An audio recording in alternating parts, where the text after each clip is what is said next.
What I'm gonna speak on is the thing that's on my mind the most. You know what I'm saying? The thing that we all gotta deal with every day, but don't really know. The industry. Let us pray. I don't ask questions I don't need to know the answer to. Because at the end of the day, I know who I'm gonna answer to. The industry. If you ain't got a strong mind, the industry will break you down. It's a matter of time. The industry, vultures with nothing to feast on. See me? I'm getting my beast on. Many a nights I cried and called your name out loud, but didn't call you when I was doing good. Too proud. Yet still you gave me love. I wasn't used to that. See, most of the people that gave me love ended up taking it back. Still are many who walk with your grace, because I know of plenty who walk with your face, in their minds and their hearts, with the word on their lips, but still straight from the herd. I'm sure you've heard our gifts, because the word is a gift. May you judge us by our hearts and not by our mistakes, and see that we get our breakthrough however long that it takes. May you fill that void in our souls that will lay our fears to rest. But there's no way we can live for Jesus when we're living in the flesh. Ain't none of us bigger than God. It is the more dirt you've been through, the bigger the scar. The more hurt you've been through, the bigger you are. You'll see it's bigger than what you figure you are. We're all part of the plan, trying to stay on the right side of the fence. With the devil riding you said you can't remember. And sometimes it's all you can remember. But it won't always be as cold as December. The storms come to an end, they always do. But the word of God is always true. Have faith. And pull over on the highway. Be like 4 cars, you know, just to watch the sunrise.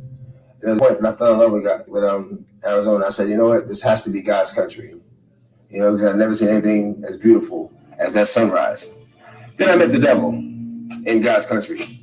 You know, and it's not so much who, it's what, you know, what happens and the things that the devil does. It's not so much a person, even though he acts through people. You know, you can't call one person the devil. You know, you can't call any one person the devil. You can't do that because no one person has enough power to be the devil.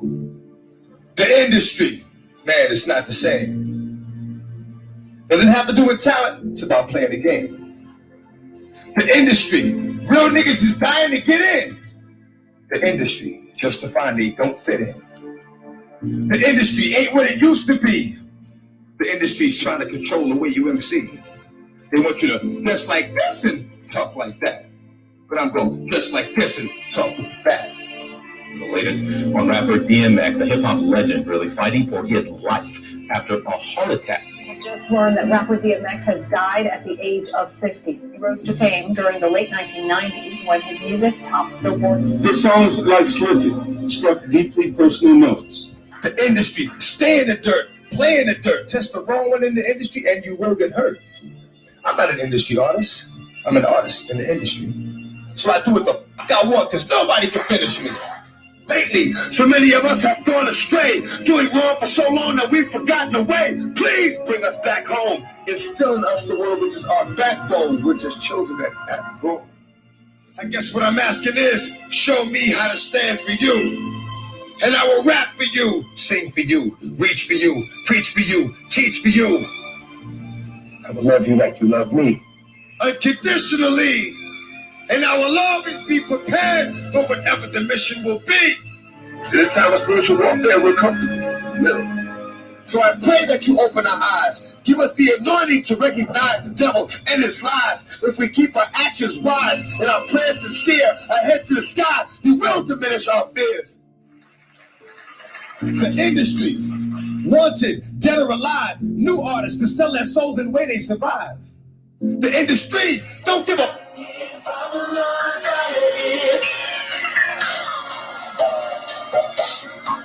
It's only popping here, they can come and watch us here. All they gotta need is to know.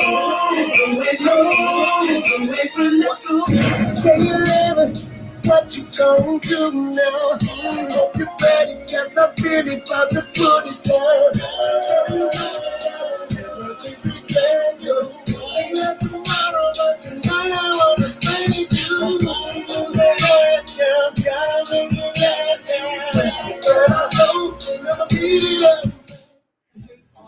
I know, try to say stuff when the beat say go. There you go again, that noises. What you moving, girlfriend?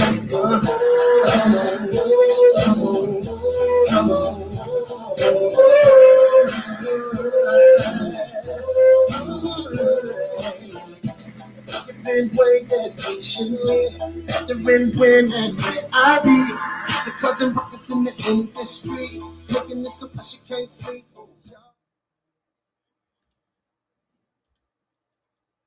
About you, but the industry couldn't make a dime without you.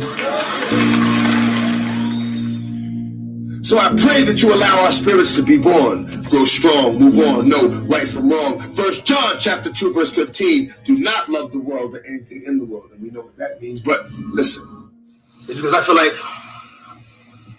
this is the time when you should learn to pray for yourself. You know what I'm saying? God has given you time away from the distractions, away from the everyday hustle, things that we came to think were important. We're finding out haven't been that important at all. You know? Haven't been that important at all.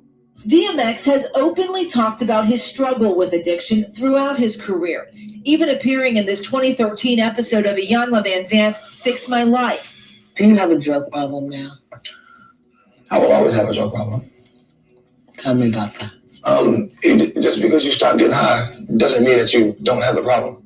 Recently saying that he was introduced to drugs at the age of 14 by one of his mentors. First, I thank you for the life of everyone that's here with me. Then I thank you for the love you give me. Why? I don't know. I don't deserve it. It hurts inside. I'm sick of this industry. The industry playing them like a industry. And she tried to finish me quick, but I am long, so I stand strong. The beat. Listen to the words of the damn song. You know, it's through all these hardships that I realized that, you know what? This is God's country because I met the devil here. Because if I hadn't met the devil here, I wouldn't realize I was strong enough to overcome the obstacle that the devil would place in my path. And it's by overcoming these obstacles that I realized that this is God's country. Because he helped me get over these obstacles. He helped me get over these hurdles. The best thing that we can hope for, the most important thing we can hope for, or pray for, or ask for, is that our desires coincide with God's will. At the end of the day, at the beginning of the day, it's going to be God's will. It's always going to be God's will. This is something new to me. So I'm asking you for time to adjust. Let me make it there. I will be one you can trust. When I stand for, I put my life on. I do. His 7 albums are already etched in hip-hop history. I suggest you get started on the paperwork. We know the distance we need to be away from fire to keep it missing. That doesn't mean we're missing. I only know how to speak the truth, you know what I'm saying? So I got a little short joint I'm gonna hit you with, you know what I'm saying? And it basically reflects on my relationship with the industry. What up, everybody? What up, everybody? I was just playing a little bit of that. Y'all see it? I wasn't going to touch it. You know what I mean? I wasn't going to touch it. I was going to leave it alone. Oh, man, Brooke on at the same time. Whoa, I didn't know she's coming on. I was going to leave it alone. I really was. But it just kept pulling on me. Because like I told you earlier, I wasn't coming back on tonight. But it kept pulling on me. And it's really crazy.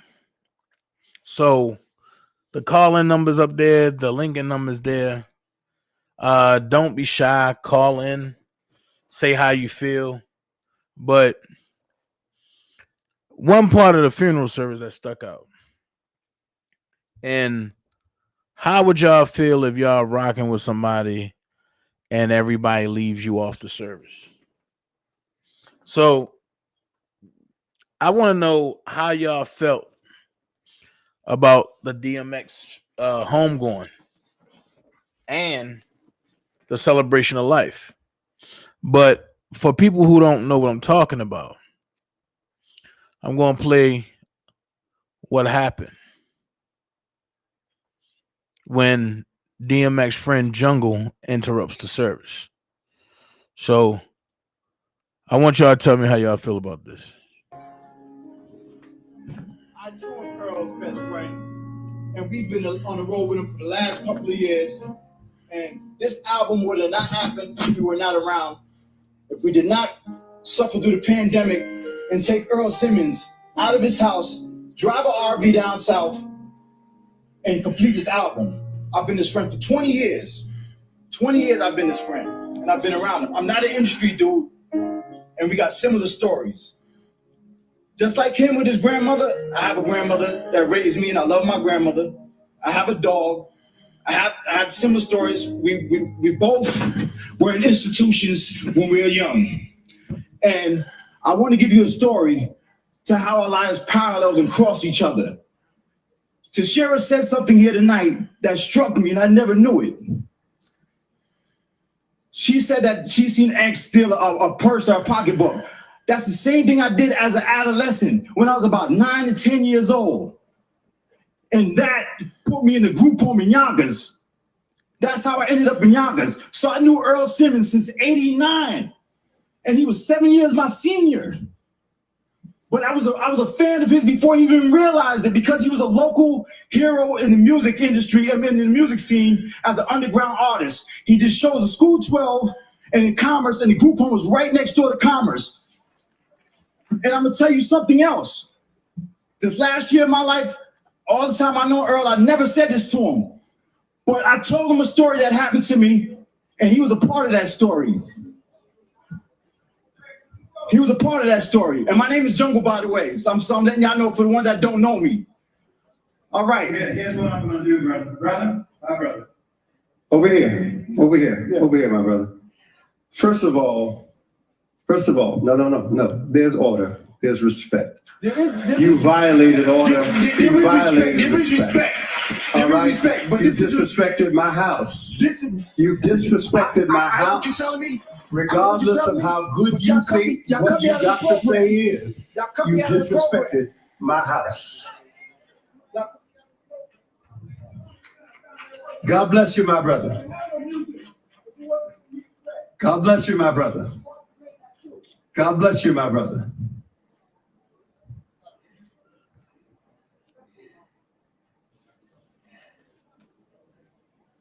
We're good. We're good. Amen? We are good. Praise the Lord. And here's the part where we do something called the benediction. Do you all know what a benediction is? That means the final prayer. That means the closeout. We've come a long way. And Pastor Barbara King, you're still here, right? You preached about love. There's some people I love, but I don't like. Is that okay with God? King, you're still here, right? You preached about love. There's some people I love, but I don't like. Is that okay with God? I just wanted to know. Come on, let's all stand, please.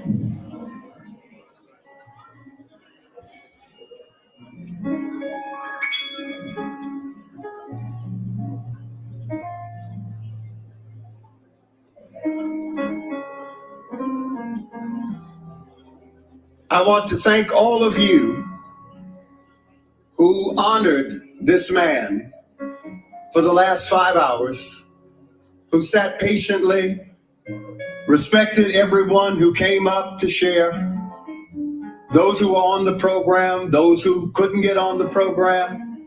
I'm sure there are many loves in the life of DMX. But let's make sure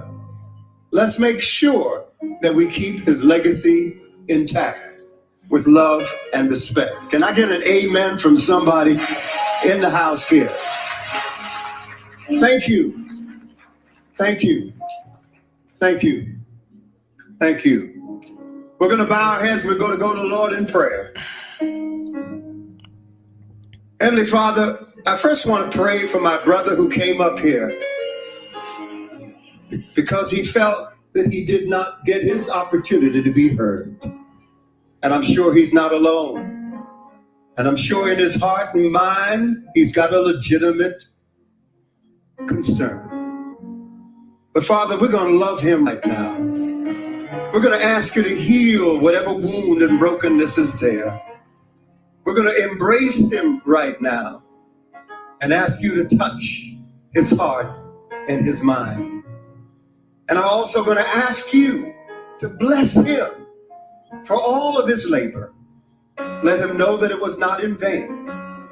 And when the time is right, you are just God, and you bring to light what needs to be brought to light. Father, thank you for this gathering of family and friends where we came together to love each other, to love you, to respect this man, Earl DMX Simmons, his legacy and his life. May we now leave this place, but never your presence, never your love, in peace and understanding. We pray this in the name of our Lord Jesus Christ.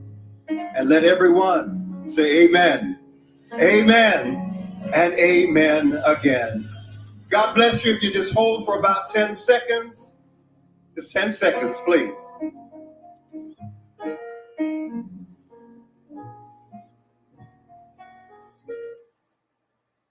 So I played that for the people who ain't see it. And I see EJ commented, he said, Jungle kind of went over the edge, but he said what was on his mind. But it's a time and a place for this. EJ, hit the link, jump on or call in, because these are the conversations that need to be had. It's called etiquette.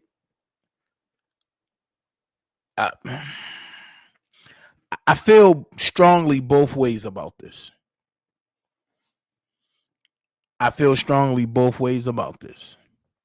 So, EJ, hop up on the panel, bro. Let's talk about it. Anybody else that want to hop on or call in, let's do that. Because this needs to be talked about. What's your overall opinion about what you just saw? For y'all that seen the funeral, of what about the funeral? What about the celebration of life? What about the homegoing? That's what the funeral is. You could talk about the takeoff coming from Yonkers to Brooklyn. Let's talk about it all. I know people be having small pockets of conversations of like, girl, you see that? Homie, yo, what's up? Yo, you see that joint? Nah, but let's talk about it openly. Because no matter what, when you leave people off programs, that hurt. Especially when that's somebody that you want to roll with. That hurt. And the guy you seen up there with Jungle, the light-skinned guy, that was one of DMX's managers. Some people, I talked to some people and they said, well, they think the Rough Riders stage their thing to show off. Oh, I don't think that. And somebody said, oh, by them giving the vest and stuff out, but that was too much. How? What you saw was a transfer in power. You seen Wadeen and you seen D. You seen Wadeen kids, you seen D family. You seen the original Rough Riders. They transferred power from the elder to the young riders. And they gave them charge. My thing is, why did it have to take DMX to pass for that to happen? Many people don't know that DMX was leaving Sony. He had went back home. He had linked up with the Rough Rider camp.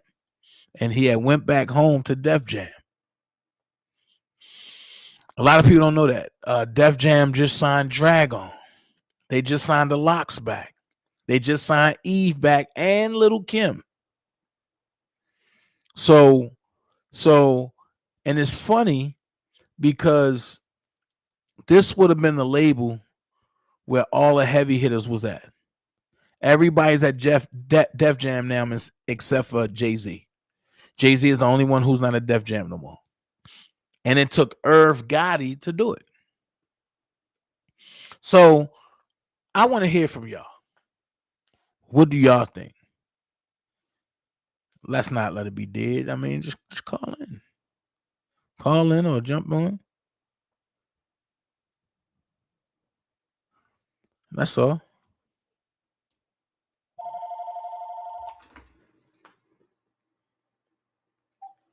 You're live on the DanaJay show. How can I help you, caller? Yo, what's up, Dana? What's going on? Man, nothing to it, man. I was just sitting here just watching this thing with Jungle, man. Yeah, but like I said in the chat, man, it's a time and a place for that. But he said what was on his mind. But yeah, it was kind of like, I mean, if that's what he feels, that's what he feels. But at the same time, I mean, it's really wasn't the appropriate time for him to be saying saying the stuff that he was saying. Why you say that? Because I mean, it hit too close to home. No, I mean, for everybody that's mourning. Well, if everybody else got to say what was on their mind, why couldn't DMX say what was on his mind? Yeah, that's a good question. I mean, why Jungle? I'm sorry. Why Jungle couldn't say what was on his mind? And the problem was they cut Jungle out of the program. Yeah, and that's what I heard too. I was like, y'all didn't. He was like, y'all didn't get me involved with the program, so I feel like I was left out. So yeah, I mean, I understand that too. I don't know, Bill. I just think honestly, like when you have funerals like that,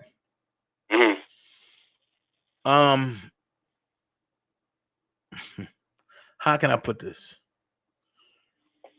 Certain things didn't need to be. Like Faith Evans. Yeah. That was garbage. Yeah, I think Faith, I mean, I don't know why Faith did that. That's one thing that really raised the red flag. I was like, out of everybody, I'm like, why would Faith Evans even do that?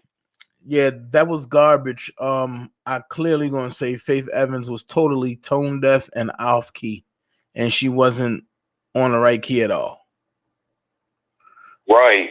So that's why I'm just sitting there like she made it more about herself than it was about X. Right. And go ahead. Oh, go ahead. Go ahead. No, you call me. Yeah, because I mean they only did one song, but it just seems like I'm like they really kind of threw me off with what she said though before she started singing. And her singing though, I mean she's a great singer, but that right there, it just wasn't cutting.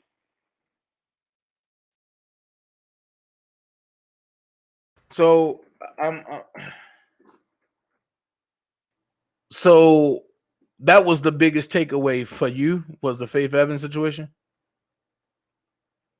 I mean,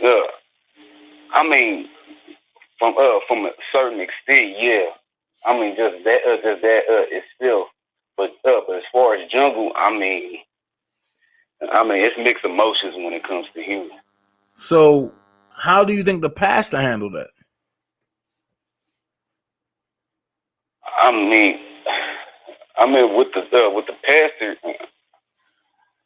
I mean, I feel like he cut him off before he even got a chance to finish the rest of what he was saying.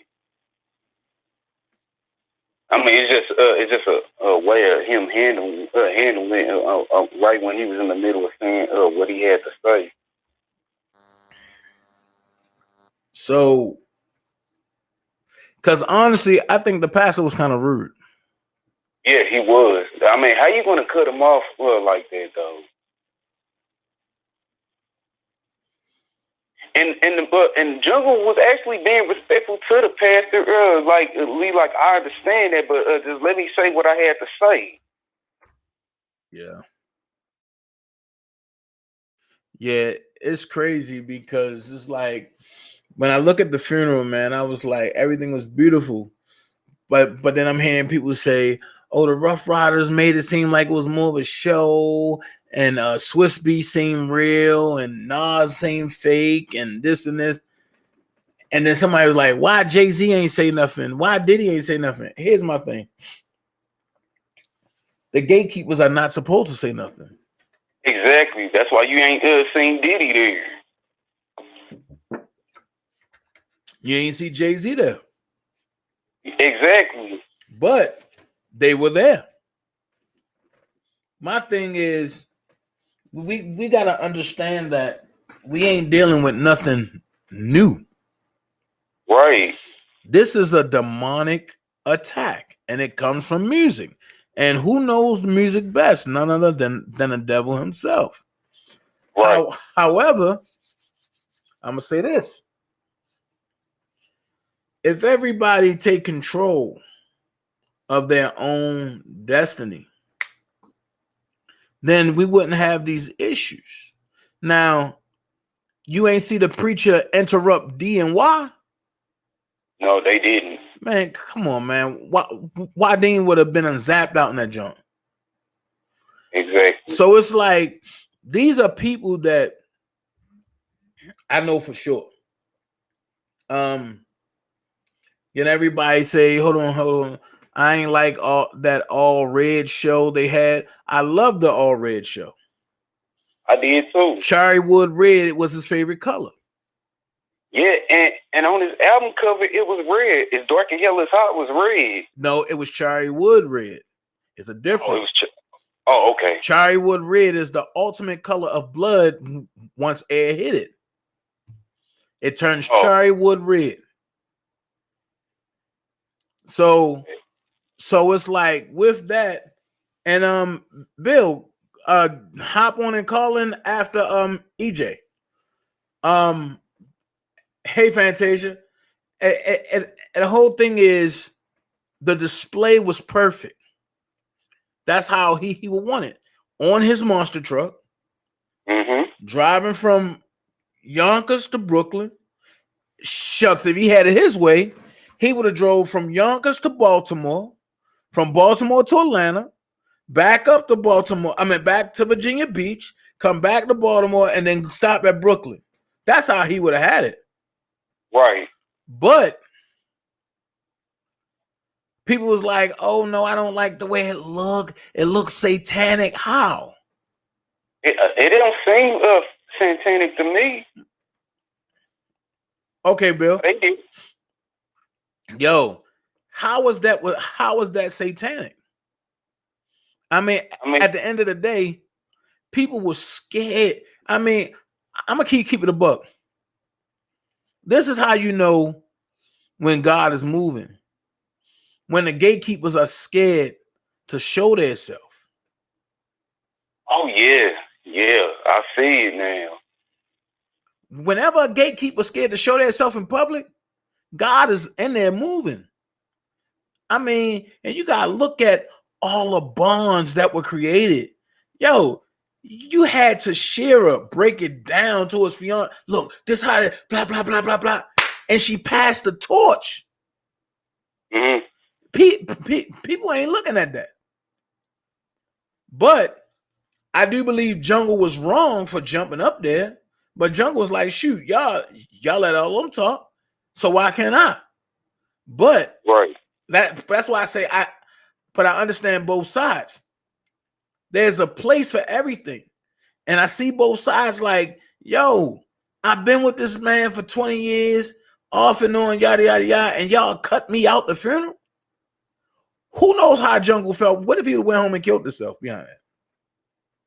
Yeah, and then all of that will fall back on the rest of these people at the funeral, especially the pastor. But I totally understand. You got kids sitting for 5 hours. They ready to go eat.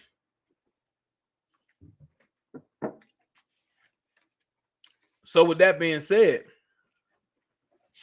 I'm looking in the chat and I see a lot of people say the pastor was disrespectful. Well, call in and express your views. What do you think about that? Right. And you know what's really funny now that you brought up the Def Jam conversation? And you know, it's kind of funny how you named all them that signed back with Def Jam.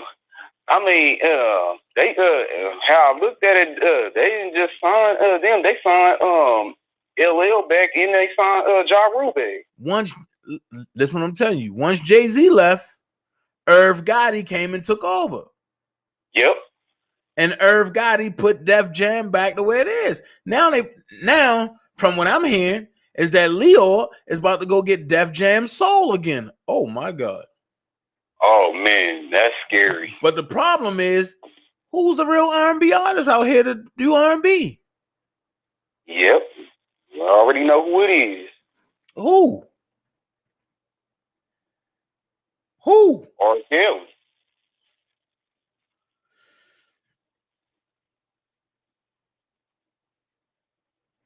Okay, let's go here.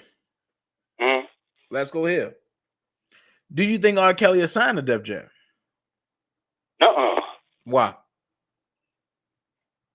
I mean, as much as he been going through with this. Hey, Robin, go ahead. I mean, I wouldn't even see him sign with Def Jam in the first place because, I mean, they got a history of messing people over in the process. Hey, Dennis. Not to mention, I mean, that project he did with Jay-Z was already under Def Jam anyway. No, it wasn't. Oh, it wasn't? Oh, okay. It was under Def Jam and Jive. Oh, okay. Got it. It was a split. Well, it was just Jive and Zombo, or it's just Jive? Jive. Okay. Got it.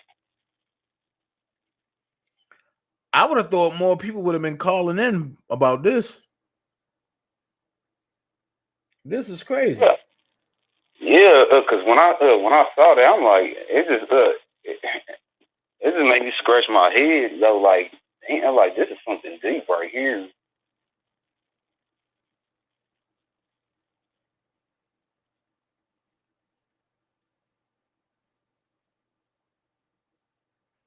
Oh Lord, Fantasia going off.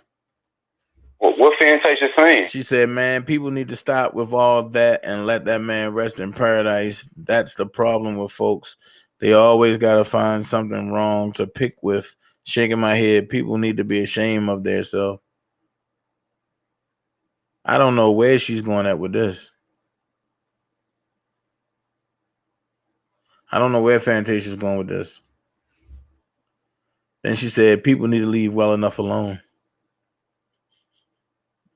I'm lost. Fantasia, you might need to call in with this because that got me in left field right now. I mean, like, if you want to call in right now, I can get off and hop back in the chat.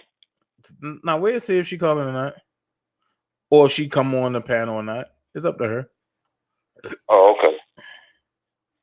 But I mean, that's why I got the call-in phone, the call-in line, so people can call in. But I'm about to cut this line if don't nobody want to call in, because it used to be jumping. But nobody seems like they want to call in no more, so I'm about to do away with this line if nobody gonna use it. Ain't no need to keep paying extra bills for nothing.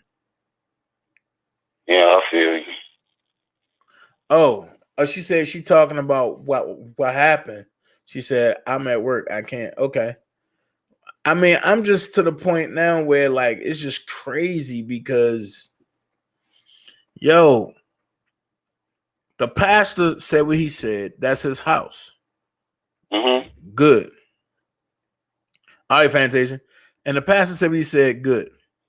But I understand you cut the service short to accommodate the children and everybody else and to feed everybody else. But what about the people that was sitting through the whole service? Yeah. Rough Riders had about 45 minutes. Mm-hmm. Tashira had about 35 minutes. His fiance had about 10, 15, 20 at the most. I mean, I'm just saying, like, I think they should have gave everybody a chance. Exactly. Just to be fair with everybody, has to say that too. Right. And what do you think about the passing of the torch when the Rough Riders gave the Young Riders for their vest? What you think about that? He said, give the Rough Riders the Rough Riders giving their children their who? When the Rough Riders gave the Young Riders their vest, what do you think about that? Oh, that was that was courteous of them for them to do that. But I mean, but do you think that should have waited after the service, or you think that should have happened during service? They should have did it like after. After service? Yeah. Why? I mean, because it's just me though. I mean, it wouldn't. I mean, they mourning their father. It'd be best if they just did it when it ain't no cameras around. But then you ain't gonna know who the young riders are. Yeah, you right. I ain't look at it from that. Now, so I'm just giving you an avenue. But I'm giving you an avenue. I'm not saying that my avenue is right. I'm not saying it's wrong. I'm just giving you an avenue to look at. Fantasia, I agree. I think they totally did it right. And the way their dad was in the limelight, everybody needed to know who the next generation of young riders are, of Rough Riders are. But then I seen people saying, oh, the Rough Riders are dead. What? How can you ever say that movement is dead and X music still lives? You feel me? Yeah, I feel you. Yeah, that's disrespectful to the movement. Man, even say that. But that's disrespectful to X. Yeah, especially to X. How you gonna say the Rough Riders are dead? They ain't look dead at the funeral to me. They damn sure ain't look dead at the celebration. All them chapters coming together. Come on, man. Yeah, because Rough Riders, that's universal. Right. All across the board. Right. So I was just wondering, I'm just getting people feedback about how they feel. Matter of fact, I heard somebody say that the Rough Riders made it about them. Well, if DMX was a Rough Rider, 9 times out of 10, it is about them. Because their pillar of Rough Riders has passed on. So you're going to celebrate your pillar. Yeah, it's like, if he was around, do you really believe X would be cool with them saying that about the Rough Riders? Absolutely not. Nah. X would let that slide. I do know this. Jay-Z wouldn't have been at that funeral. Exactly. And Diddy wouldn't have been there. I do know that. Oh, yeah, of course. So, do anybody else want to call in or jump on? Because I ended.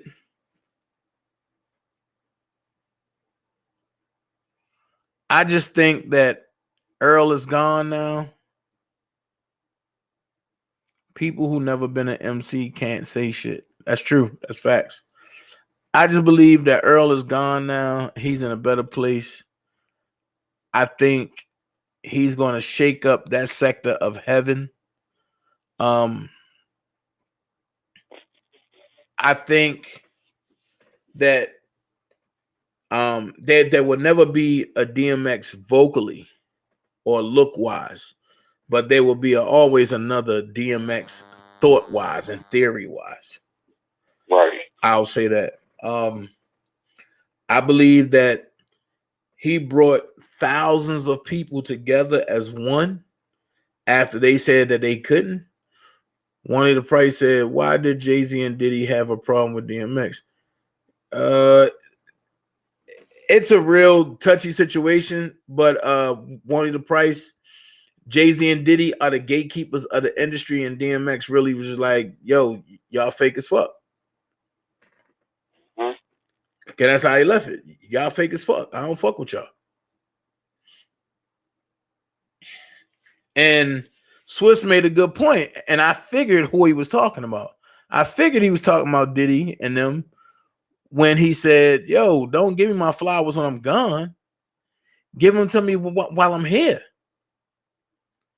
Because when, honestly, X was trying to go to Bad Boy because it was New York based. And yeah. I believe. Go ahead. And Diddy wouldn't answer his phone call.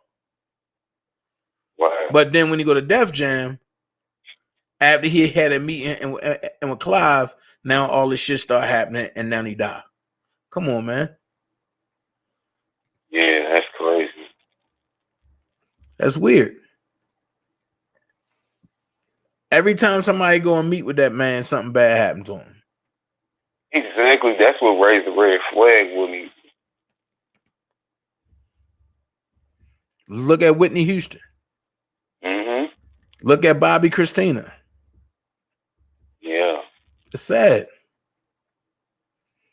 So what did you think about the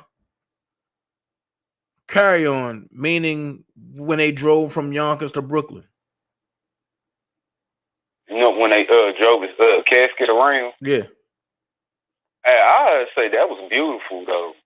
I mean, they would want to represent him right and just represent him right as he go home with the Lord, you know? Okay. I believe it was beautiful that they did that for him. And what I'm starting to realize is that people don't know the symbolization of colors. Exactly.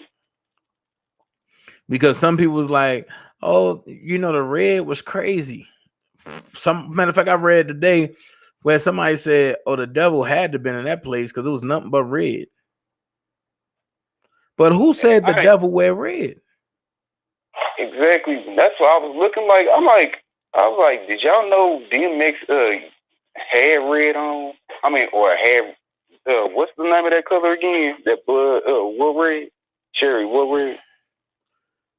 Oh, cherry wood red? Yeah, on the It's Dark and Hell It's Hot album. So I'm like, how is that even possible? That wouldn't even make any sense. Hold on. Israel said, let's see. Let's put this up here. Faith Evans' performance was cool. People say she was off key, but I think she was just tired. Man, she was badly off key. That shit was hurting my ears, Israel. I hate to hear singers that's off key. Yeah, it was very off key. Phoenix Rising said, they don't. I was happy he didn't have the ritualistic gold casket. Facts. Yeah. Facts. Because, I mean, we would expect more from Faith, but that right there, that was a no. I'm going to be honest with you. I was wondering why Mary J wasn't there. That's a good question, though. Because I seen on IG, she did show the video on her IG about DMX, like not too long after he passed. Kanye did okay with his choir.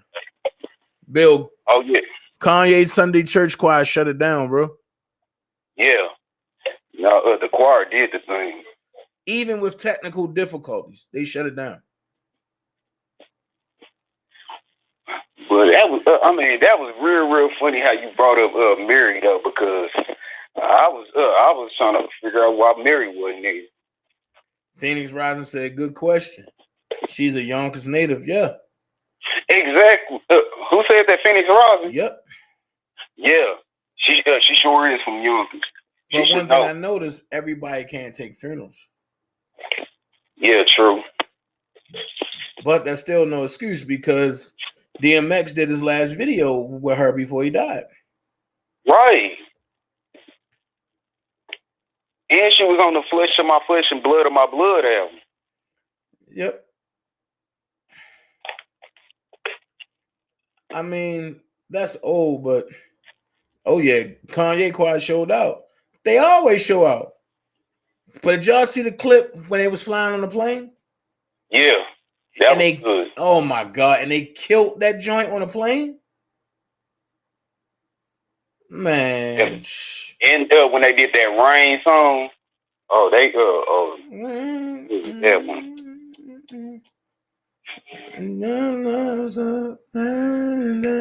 falling down. Yeah, that's the old SWV joint. Yeah, I know.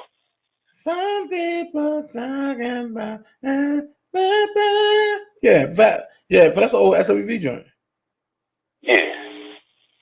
Faces and Beyond said she loved Kanye choir.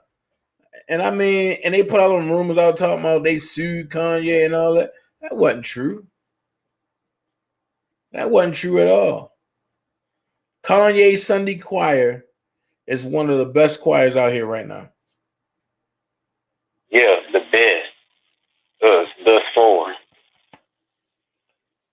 So do anybody else want to call in? Dang, time flying. I've been on here for 48 minutes. Yeah, if anybody want to call in, they can call in. I can get back in the chat. Yeah, do anybody else want to call in? Faces said she agree. Yo, I totally believe that Kanye's Sunday's choir is one of the best choirs out here. I haven't seen nobody that's ready for them yet. Nobody. And I mean, and you got Ricky Dillard, you got Kevin Lemons, you got all of them, but Kanye Sunday Choir, oh my God. It's like when they did Genuine Joint, 9 o'clock, all alone. I said, oh my God, it's ball game over. Yeah, they done took the choir to the next level. Yep. And call in, Tage. All right, I'm about to get back in the chat if she want to call in. All right. All right. Call in, y'all. Look, this y'all calling line. Phoenix Rising said the choir sang old hymns and songs which was reflected of how grounded he was in spirituality. Facts. She talking about, but I'm at work. Look, do anybody else want to call in and before I end this jump? Because if y'all don't want to call in, I'm gonna go back to eating shrimp. But I just had to talk about that because it's like it was just some stuff that was pulling on me. Like I was like, man, this is crazy. And I just kept thinking about that. Like, what if I'm giving a speech for one of my friends and the pastor be like, no. Like, nigga, who the? And then if somebody would have walked up there and slapped him, then I'd be like, he hit the pastor. Then the pastor saying stuff to him like, oh, this was before Christ. She called all the wrong numbers and everything. Thank you for calling the wrong number, Fantasia, but hello. Hello, how are you feeling today? I'm fine. You calling all wrong numbers and everything, but hey, it's all good. I know, because I didn't get a chance to save the new call-in number. I still got the old call-in number too. Oh. Yeah. Now what happened? Who said what? Well, it was a lot being said. Like they were saying that the pastor was wrong when he cut off Jungle from talking at the end. And then he said that then some people saying that Jungle was wrong because it wasn't protocol. Stuff like that. And then they were saying that DMX casket, it was a sacrifice ritual and all this. And so what's your take? Okay, well, then they said, then they said Faith Evans was off key like shit, which she was. Okay. Well, this is my opinion. For one, I'm just gonna say everybody know when it comes to black funerals, nothing really goes specific as planned. Time out. Like that when it comes to certain stuff. What is a black funeral? I've never been to a black funeral. Don't play with games with me. We're not. I've never been to a black funeral. So what is a black funeral? I'm not about to play with you. I'm talking to other folks. Okay, I ain't talking to you right now. Move your head out the equation. I ain't talking to you right now. A lot of black folks need to stop acting like when it comes to their funerals, certain things is just all in accordance. Everybody know it's not always gonna be all in accordance. Second thing, if you ain't putting no money on it or any type of thing or anything like that, people shouldn't have nothing to say. Period. Because it was not your event. It didn't 9 times out of 10 had nothing to fucking do with you anyway. So all right, hold on. Phoenix Rising said he was emotional, felt left out, but it was disrespectful. You have to have divine order and ceremony. And that's why I said people need to stop playing around and acting like when it comes to black folk funeral, they act like everything is always in order when it's not. Because you already know 9 times out of 10 people gonna show up late. If they don't show up late or they show up on time, somebody eventually is gonna be fashionably late. Everybody knows it. Everybody knows it. Because you're gonna have certain people that want to sit here and try to look better than the motherfucker that's in the damn casket. So stop playing them games. We're not gonna do that one. But no, back to her comment. I didn't get a chance to say anything about him as far as him being able to speak. Again, we don't know the gist of what type of relationship he had with this person or if they had with this person, period. We don't know if they could have had a prior falling out before. We don't know that. We don't know what happened behind the scenes. So therefore, if a person got up there to speak that wasn't registered or on the thing to speak, then that's going to cause a little dysfunction. That's the problem. That's the problem. Oh, Israel said... was he supposed to speak or was he not supposed to speak? Listen, hold on. Israel said, since when have black funerals have order? Y'all going to stop playing with this black word. Y'all I just said that. Hold on, wait. I just said it. Didn't I just say that? Wait, EJ said Faith was very off key with the singing, and Mary J could have came. Like we said, I understand people don't do funerals, but she could have came regardless to pay respect. That's what EJ said. Phoenix Rising said. But again, we can't expect for everybody to listen. Phoenix Rising said, "Stop playing, Dana. You know everybody gets up and want to tell their story for an hour. The old lady sings off key. That's the black funeral experience." But wait. Tell Phoenix Rising to hit the link because she about to tag team on this with me. I like her. But Come on up here. But wait. But Jungle was supposed to speak and they cut him out the show. Okay, so because of time, you gotta figure out then if you gonna go that route, then you gotta figure out who cut him out and why they cut him out. You can't just jump on the board and be like, "Oh, that's his friend, and he should have had the right to speak." No, you can't say what somebody should have, could have, would have did because nobody knows the behind the scenes of what happened. They could have had a fallout. Something could have happened to where he wasn't allowed to say nothing. So with that being said, you have to follow rules. And if anybody that knew DMX or whatever, or knows the MC world, when it comes to being in the MC, no matter what type of patch you got on your back, in the MC world, there are a set of rules. How I know? Because I used to be one. I used to be in a Soul Devil. So don't check for me, baby, because I know what the fuck I'm talking about, okay? So wait. So with that being said, so wait. There are certain kind of rules in there. So if you are a peon, it don't matter how many years you've been riding. If you fuck up and you get put back to a peon, then that means that's where you at. You don't get no respect. You don't get to say shit. You shut the fuck up. You sit your ass back, and that's what it is. You watch from the sideline. Now you open your mouth if you want to. Try that shit if you want to. You gonna get your patch took, your colors took, and you gonna get your ass whooped and put out the club. And that's what they do. So nobody knows what happened. We don't know. But if it but that's not true, Faces. What happened? Hold on. Melissa said, I thought DMX and Jay-Z had a falling out. Why they had Jay-Z name in the back on the door label with his name? Well, Faces, that's not true. Faces said, and Melissa, last year Jay-Z paid DMX debt off from his label. No, he didn't. No, he didn't. What he tried to do is circumvent his debt, and that's what made DMX mad. Because by Jay-Z trying to circumvent his debt, but that would have made him stay on Sony for another 6 years, and they wasn't doing that. Well, as far as Faith or whatever and stuff like that, as far as she goes, she could have did way better, especially by her name. You know what I'm saying? Who she is. She could have did way better than what she did if she was singing off key, whatever, however. But yet again, we can only give our opinion. We can't say what a person could have, should have, would have did. We are not them. We don't know what they're going through. We don't know behind the scenes of what happened. Nobody knows. Well, all we can do is just move forward and be like, okay, it was a good ceremony. Say your piece and leave it at that. Because at the end of the day, us talking about it, it's already over with. It's really kind of pointless now. Because some people, they didn't did what they did, you know. They're going to continue to say what they say. It's all over TV. So Phoenix Rising is crazy.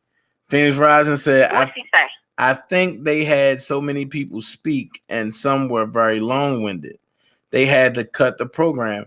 The body has an appointment with wherever it's going. And then after 5 hours, it's time to eat. Says who? Who said it's time to eat, though? And the body does have an appointment, but the graveyard was closed. Matter of fact, they buried him today. So what's wrong? The funeral home stay open 24 hours. And his casket was closed. So what's wrong? An extra 20 minutes. Well, maybe it started to kind of smell a little bit in there. Because you know that I don't know. I'm just saying, because if you got a dead body and you've been standing around that thing for some hours, won't it start after a while with the bonnet fluid and stuff? No, because the church is at a cool temperature. That don't mean shit. I done seen my grandma fart, okay? And her casket. She farted like it wasn't shit. We got the hell out of it. You seen your grandma fart in the casket? Hell yeah, my grandma farted at the damn casket and cleared that whole goddamn church out. Well, guess what? Whatever funeral home that was, they didn't do a good job. I wouldn't have paid them nothing. It was already paid for. All that shit was done. Faces and Beyond said, yes, it is, Dana. I get what you're saying, Faces, but Jay-Z only tried to circumvent DMX. And that wasn't cool. Why don't you play the clip, Dana, from the book chat that I had sent you on your in your app that I had sent you? The one with that dude that was breaking it down between, he asked DMX what happened, and DMX was telling it for himself.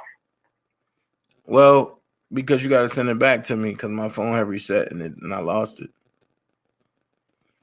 Okay, I'll get off of here and send it to you right now. Okay, Phoenix Rising said, Dana, if everyone could speak, it would have been a 25-hour funeral. Not true. Well, shit, I believe Phoenix Rising. I feel you on that one. Not true. Not true.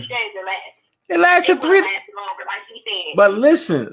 How many days? A king's funeral lasts 30 days. See what I'm saying? See what, man? Just imagine going to a funeral every day for 30 days. Okay, but what about Black Rob? Everybody, that's what I'm saying. I understand where everybody's coming from. I'm not trying to be rude, okay? I swear, I promise y'all, I love all y'all. I'm not even trying to be rude, okay? I swear I'm not. But the thing is, what about Black Rob? You know what I'm saying? What about his funeral? He a legend too. I understand, yeah, he wasn't as big as DMX. DMX, he done did his part. He gone and he in the dirt now. It's over with. What about him? What's going on with him? And Diddy and all them? What about that man's money? What about his funeral? Who gonna host that man's funeral? He need money. That man need help. He probably still sitting in the motherfucking freezer waiting for people to come and put money to him probably. We don't know. Watch this. Him? Watch this. I haven't heard anything about Black Rob's funeral, but I will. Exactly. But you know what I'm saying? That's bold. But I will say this. If that's the case, Diddy should rot in hell. And that's what I'm saying. So why ain't nobody tagging it? Y'all talk about stuff that's not saying y'all, but I'm just saying people talk about stuff that's irrelevant. Man had a beautiful but I only met Rob once, so I don't know. I can't go hard for somebody that I don't know. I get that, but at the same time, I'm gonna take this. I never met dude, okay? I never met dude.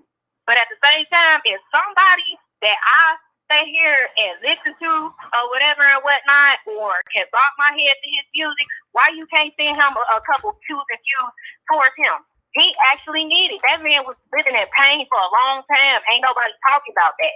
And that's not right. That's not right. It's people that sit here and don't know you, but they give you cues and cues.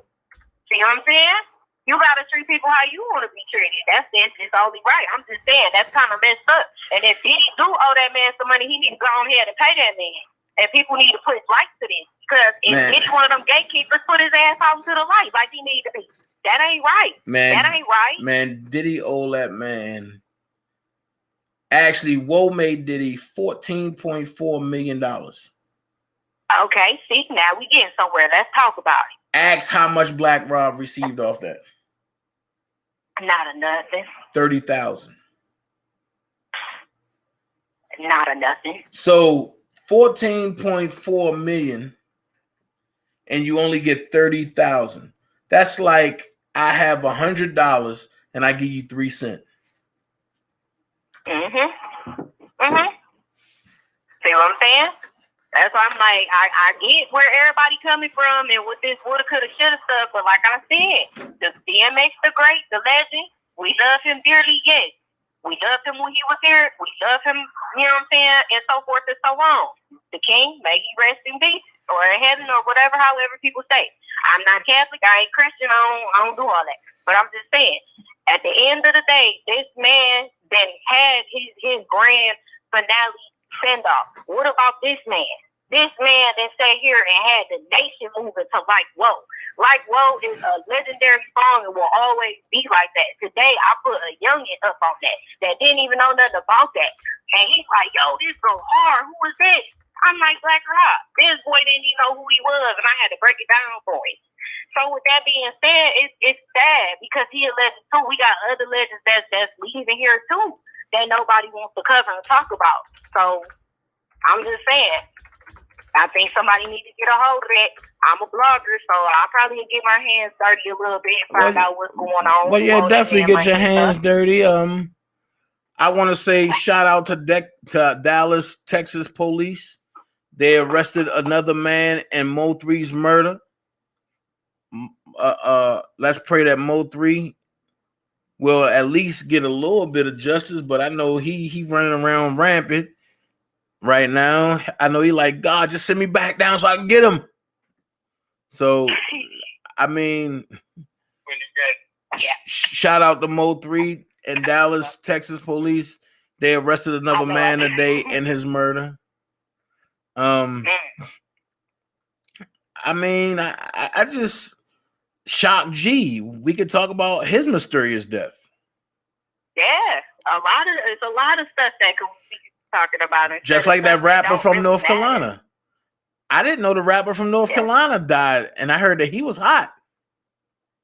See what I'm saying? That's what I was just telling you. I just said that. It's a lot of these celebrities that are literally legends, whether they started from the underground or not.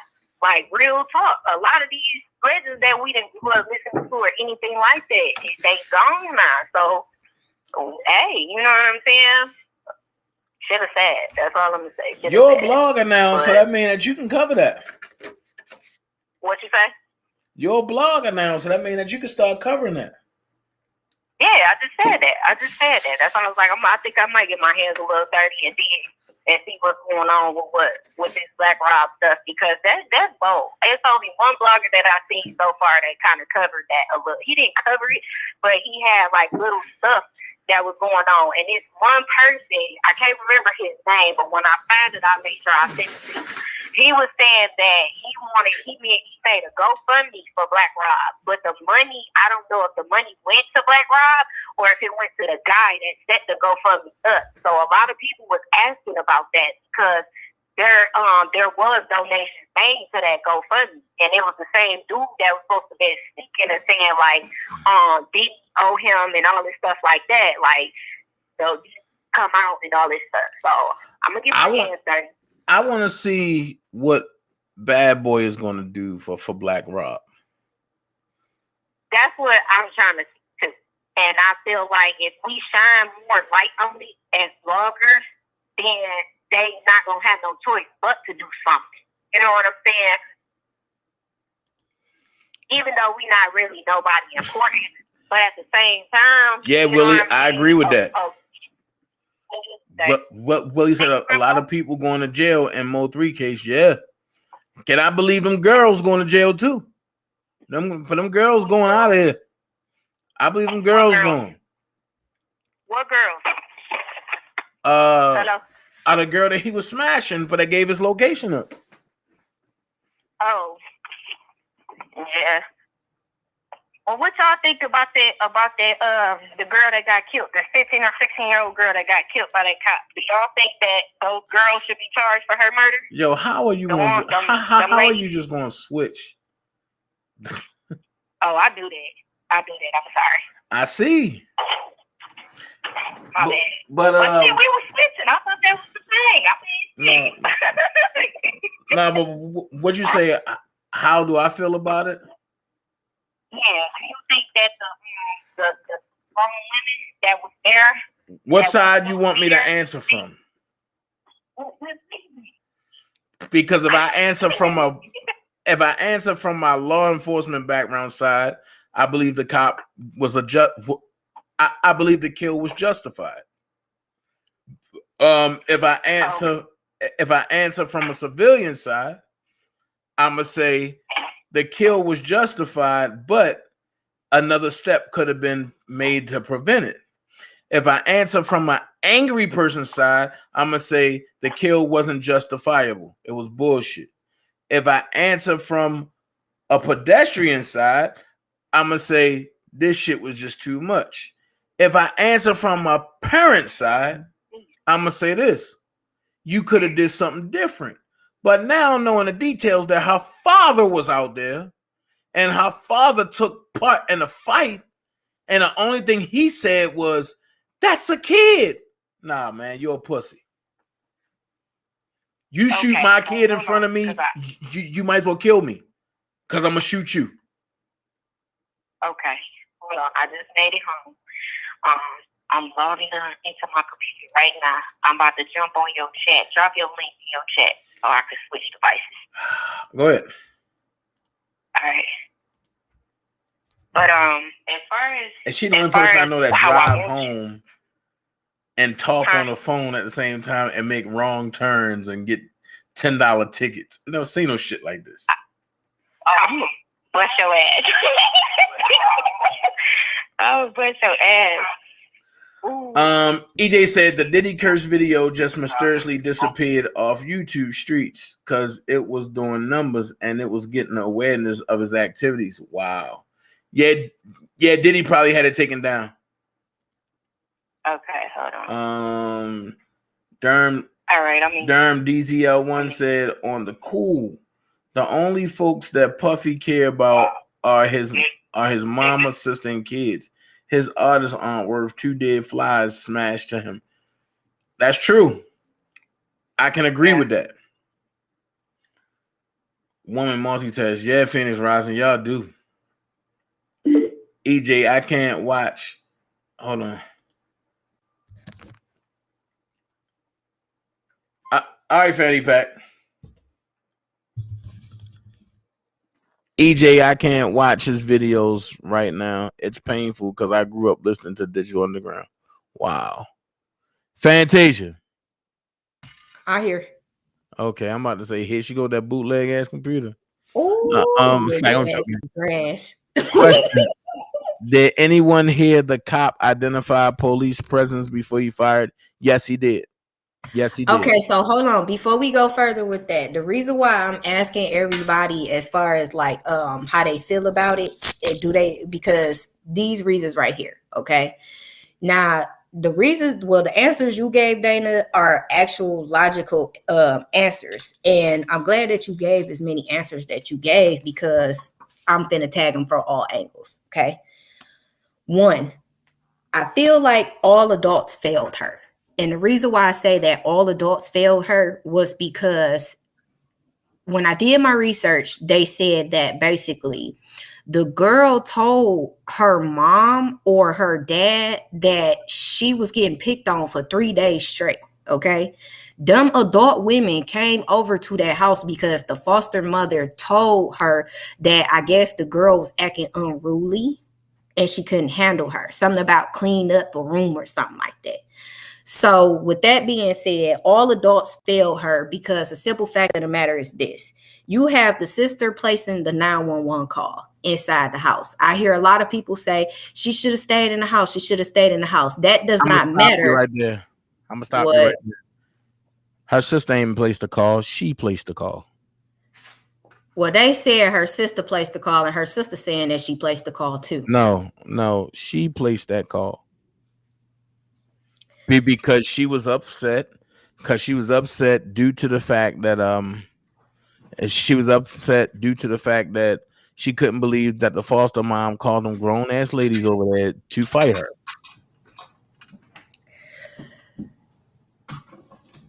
What did Israel say? Sex Packet album. Oh, he talking about Did You Underground. So continue, go ahead. Oh, okay. So pretty much like I said, when I did my research, they said that it was the sister that placed the 911 call. They said it was not her. Then another thing, they were saying that basically when it comes to the dispatch dude or whoever that guy is that was over the phone trying to send out the police or whatever, what's wrong? No, I'm looking at and what Faces said, and I can't see your face, and I don't like that. My hair all messed up. Put a bonnet on. But I just took my bonnet off. Faces and Beyond said, "What you think about the guy the cop shot 10 times in North Carolina?" I haven't even heard about that. Asked her, is that the one that was sleeping in his car or something like that, and he was supposed to grab the police taser and took off running with it? No. Okay. That's the one in Georgia. No, she said in North Carolina.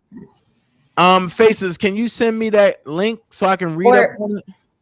Yeah, or tell her to hit the link and come on up here. Because I wanna y'all to open up some shit. I want to talk about this right here. There you go. But you so invite people to my panel. Like, what's going on? It's like, go ahead. I'm sorry, my bad. I did do that, didn't I? my bad. I'm sorry. Okay, but they said Juanita Price said they said it was 2 calls placed. Okay, so then they also said that before I get to that part, okay, let me hit my PowerPoints real quick. So pretty much they said that basically the sister was the one that called dispatch or whatever and whatnot. Okay, the reason why I say that all adults failed her was because the simple fact of the matter is this: when she was calling her sister called dispatch or whoever placed the call. Okay, we just gonna say whoever placed the call. Whoever placed the call, they clearly stated the address, they needed help. It was women outside trying to stab them and fight them, is what that call specifically said. You hear the dispatch dude say, do you see any weapons? First of all, he failed her because as a dispatch, she just broke down to you everything she needed. She gave you the address, what was going on, who was doing what, as far as who was trying to, she said like it's some grown women trying to stab us and fight us. So apparently you know that these are kids calling for 911. She said somebody get here, send somebody now or whatever, however. So with that being said, when that happened, immediately dispatch should have tried to keep her calm. They should have immediately told her, okay, ma'am, we are sending someone. Stay on the phone with me. Can you go in somewhere safe to lock yourself in? Safe. Can you do that? Dispatch did not do that. So that adult failed her. Okay? Fucking failed her. Not to mention, by dispatch also failing her because I guarantee you they did not know that it's a kid that called. You can obviously tell that is a fucking kid that called. Her dad standing outside. You mean to tell me that you this girl's father and you allowing these grown women to stand outside to fight your fucking daughter? I'm sorry. Me as a father, I'm knocking you in your motherfucking face. I'm gonna knock you in your face because you're not finna touch my child. I don't care. You're not finna touch my child. Especially if I know this for 3 days they've been messing with you. We can't see you, Fantasia. All right, here I come, bonnet and all.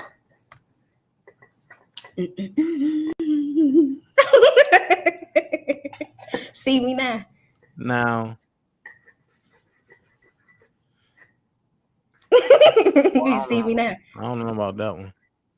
Hold on. No, we can't see you. You look like something off of Candy, man. You look scary.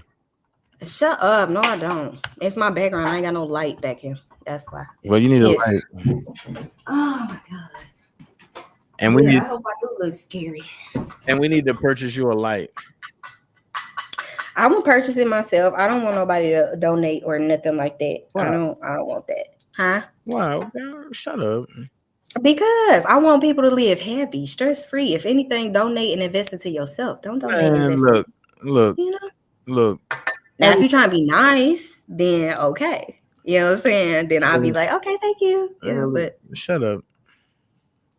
Look, I'm giving away stuff. Okay. Being nice is helping one another. So that's a fact. Oh, right. Oh, just to let y'all know, please go order Mike Lindell My Pillow Classic Series. Please go get a pillow from Mike Lindell. Thank y'all. From the Patriot Party. I thank y'all so much. But no, damn, she's beautiful. Wait, damn, that shit went fast, didn't it? What's her name? Stop cussing so much. I'm sorry. I'm impulsive right now. You're very impulsive. I am. Like, I have so much energy, so much. Like, I could run 10 laps around the damn block. And you being an empath right now. So, leave me alone. Leave me alone. See, you can't stop laughing. It'd be like that. I'm gonna start calling you Giggles. Aw, it's cute. I like that. No. I wish I had dimples to match, because then it'd be cute. It'd be cuter. All right, look, I'm about to show something. Hold on. Okay, go ahead. I'm about to show something. Is this it? Okay. You want me mute? No, you good. I know how to mute you. The fuck?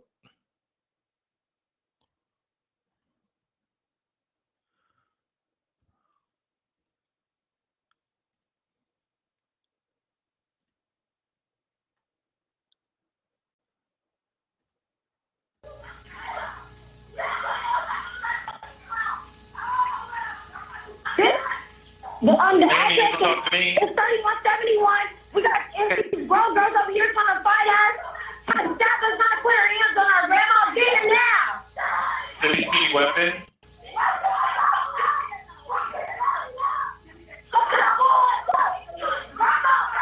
CP weapon. We need a police officer here now. CP weapon. Officer now. CP weapon.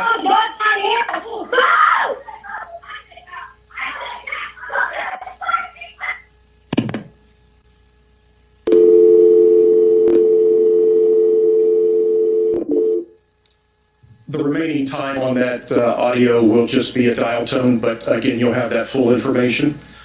We'll play the second call now.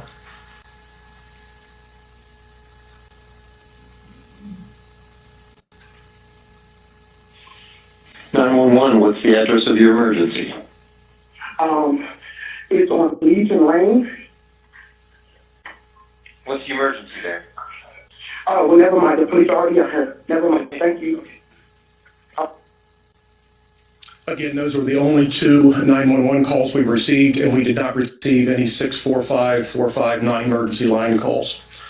Just for some additional information, we received those first call at 4:32 p.m. Officers were dispatched at 4:35 p.m. and the first officers arrived at scene at 4:44 p.m. It's so important, y'all, that we not. Y'all know I can't stand that man. Can I say something? Let them hold on. Sweep this under the rug. I can't stand that man. I'm trying to get this one little clip. Hold on. Go ahead, Fantasia. I was just gonna say that when y'all heard that dispatch call, y'all heard exactly what I said. That dispatch adult failed her. Her father failed her. Okay? Not only that, but also that police officer as well. Even though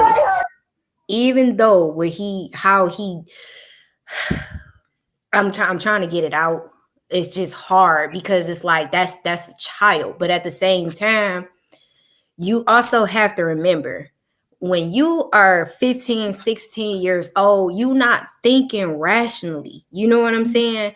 You have to remember when you are 15, 16 years old, or when you was 15, 16 years old, you thought you knew everything. You thought that it was this way, but it wasn't.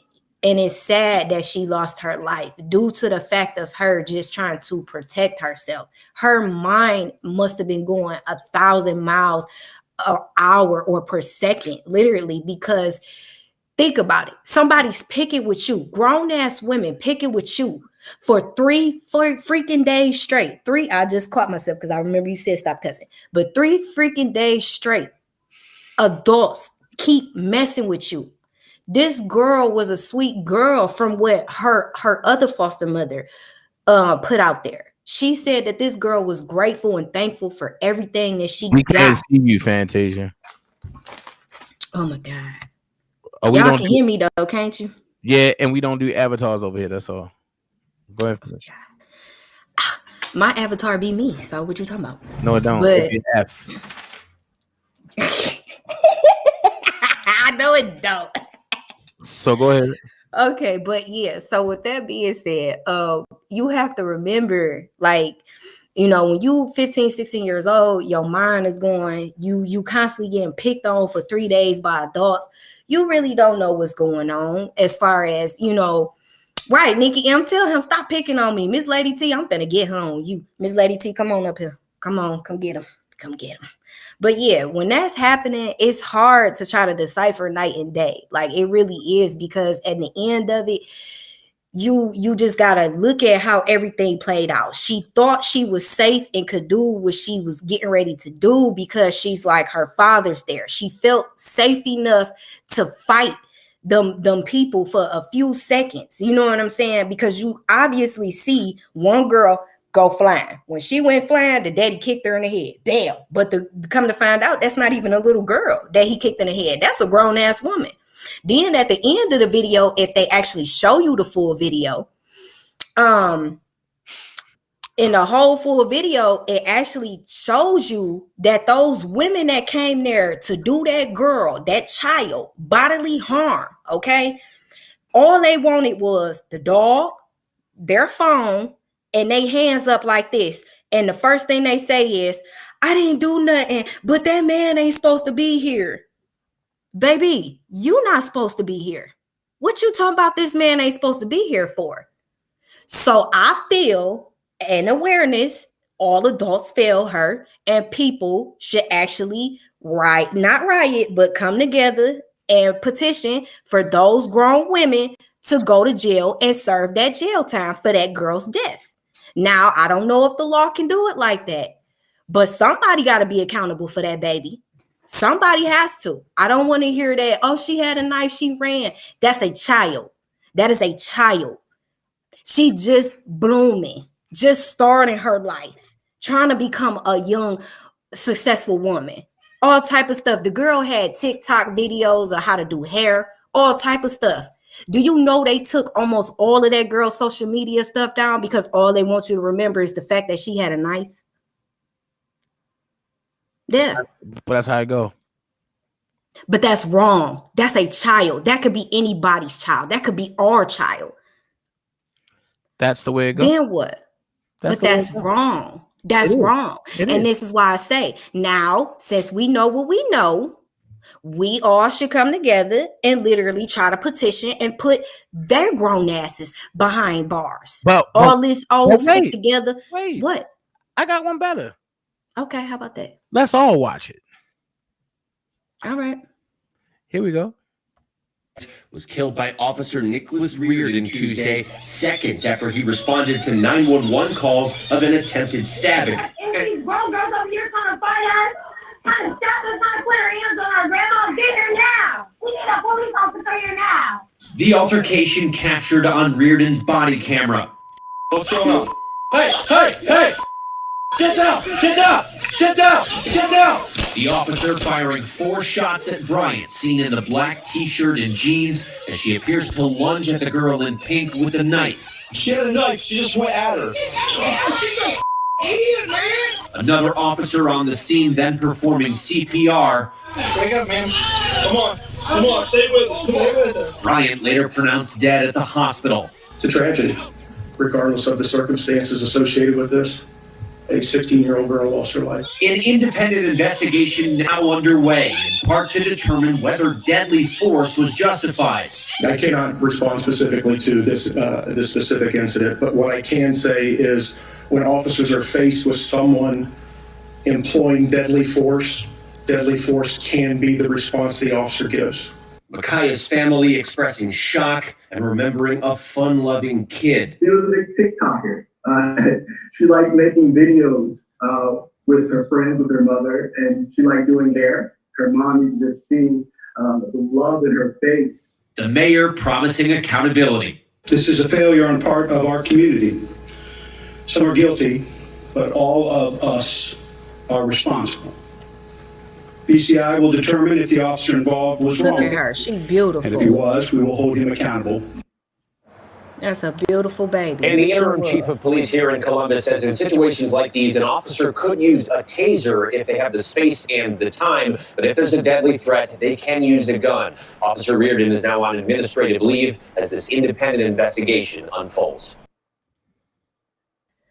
Monica, your question, she said, why didn't her father try to break up the fight? That's what I'm not understanding. Okay, so Monica.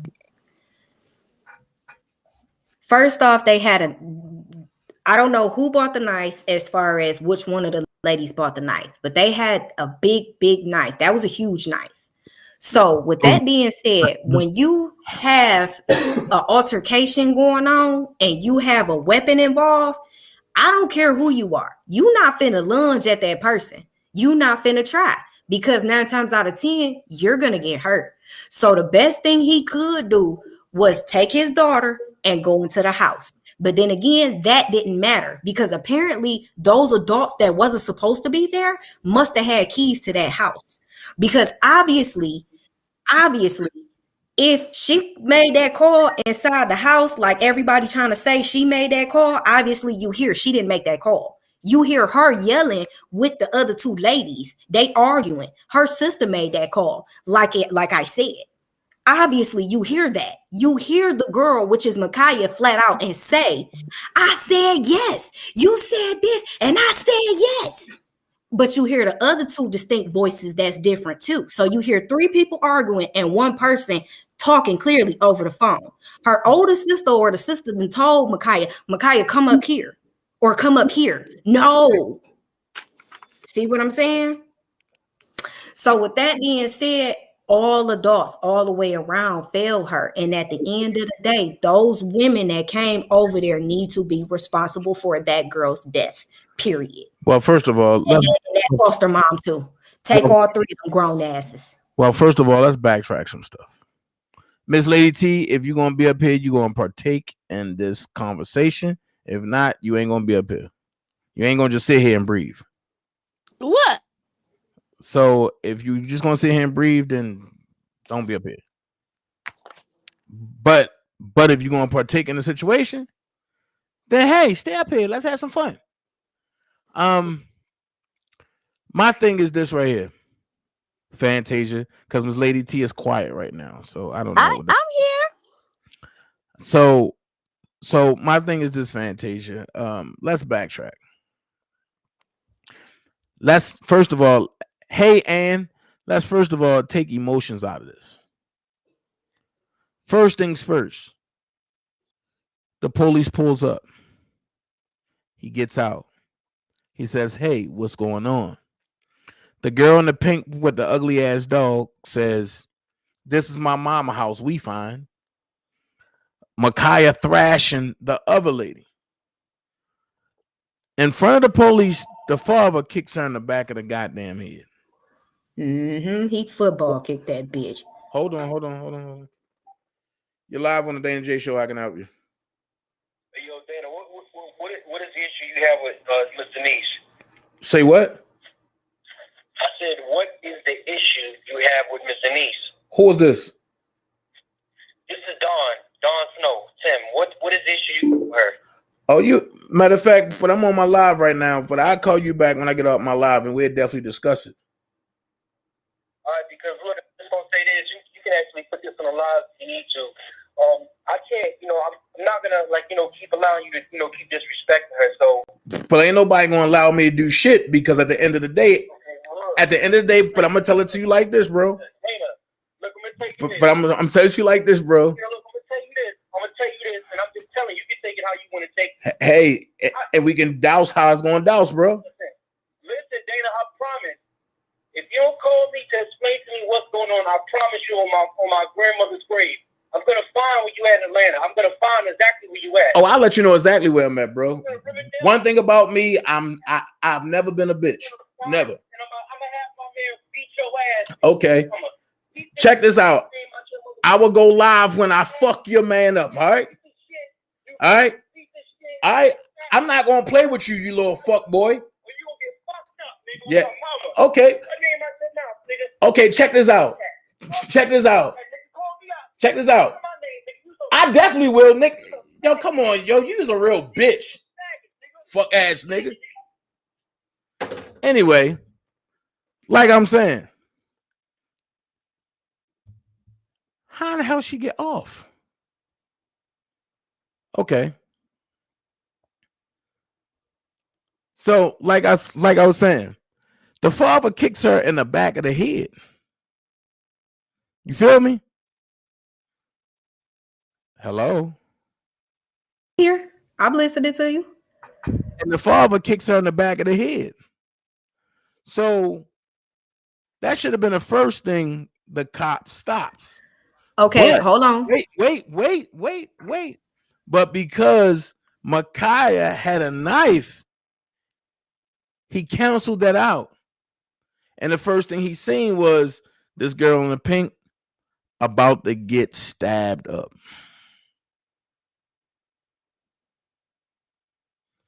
So from that point, the cop could have tased her, but let's be real. How sufficient is a taser when everything is amped up? Can I answer that? Go ahead. Okay.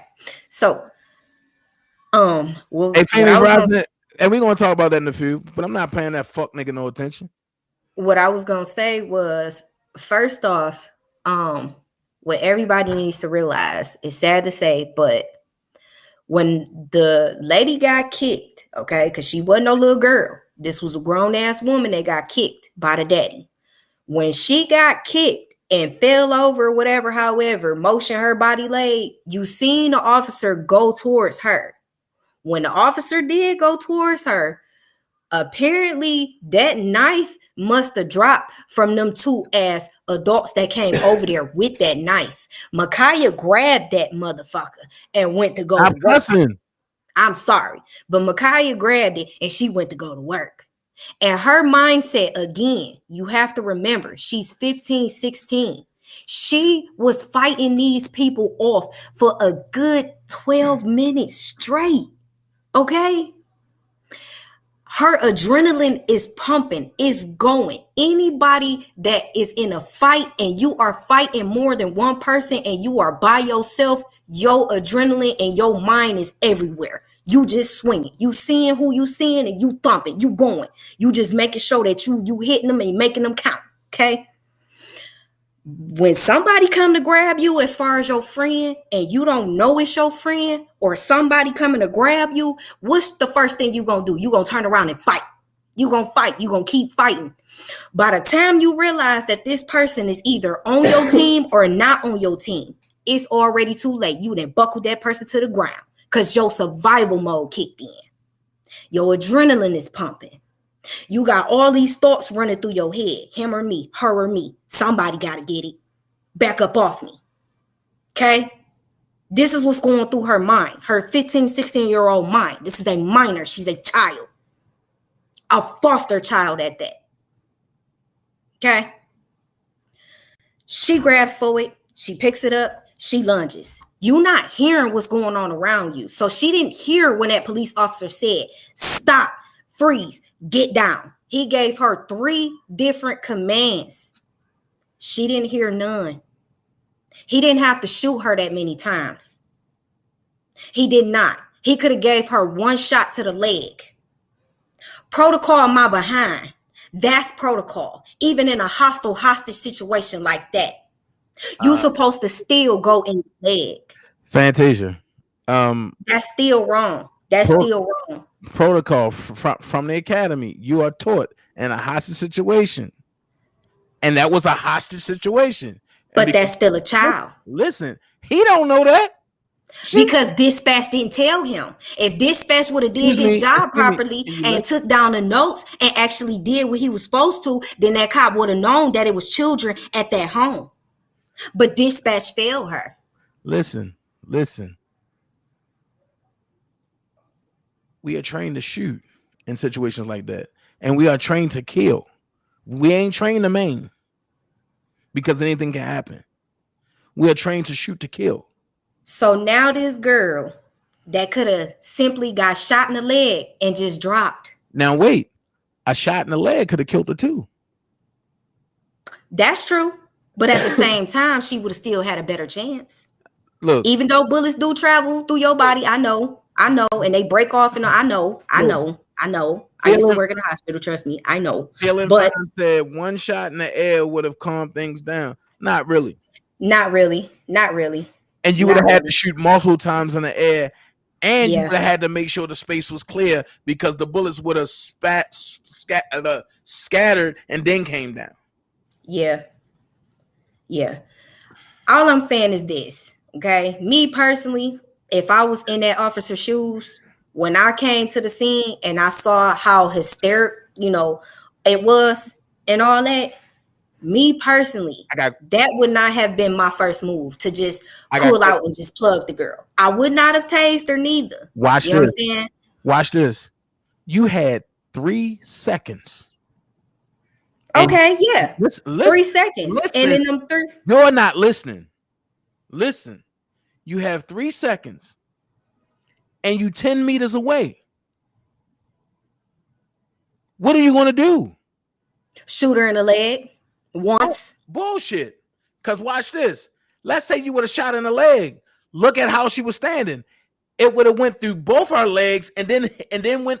It would have went in, came out on both sides, and then hit the ground. And then what? It would have bounced up, but it hit that car in the middle. And now you got an exploding car where everybody gonna get hurt. If you would have lunged to grab her, her father would have kicked you in your head, just like he did the girl. You had no other choice. No, you always got a choice. Only reason why I say that is because if he can, if anything, and pop like that, what you mean you can't just point and pop one good time? But I mean, so if just wait. Now you gave yours, right? Now I'm finna reverse it on you a little bit and mix it up. Now the same equation you gave me, I'm finna give it right back to you. Regurgitate everything you just said, okay? You just regurgitated it. Now in them same 3 seconds of him going pow, pow, pow, pow, pow, you mean to tell me in them same 3 seconds he couldn't go one time, ball right to the leg? So them 4 shots, say out of them 4 shots that he shot off, one of them shots still could have hit that car. Apparently he was an expert at his aim. He was very good at what he do. Call of Duty was in full effect for him, baby. Okay? I don't want to hear that. I don't want to hear that. He wasn't gonna miss that car. He ain't miss her. That's protocol. Okay, so guess what? Why that couldn't be protocol? One time in the leg, foul, and her back was turned. So what's good? And because you ain't taught to do that. In the academy. So now this goes to what we were saying. They need to take that shit back and get retrained now. Because now it's the problem. Why? Because why can't that be protocol? Shoot a person one time in the leg, warning, pow, that's it. Watch this though. Why you gotta pop out and her back turn? Watch this. Why you gotta let off so much? Wait.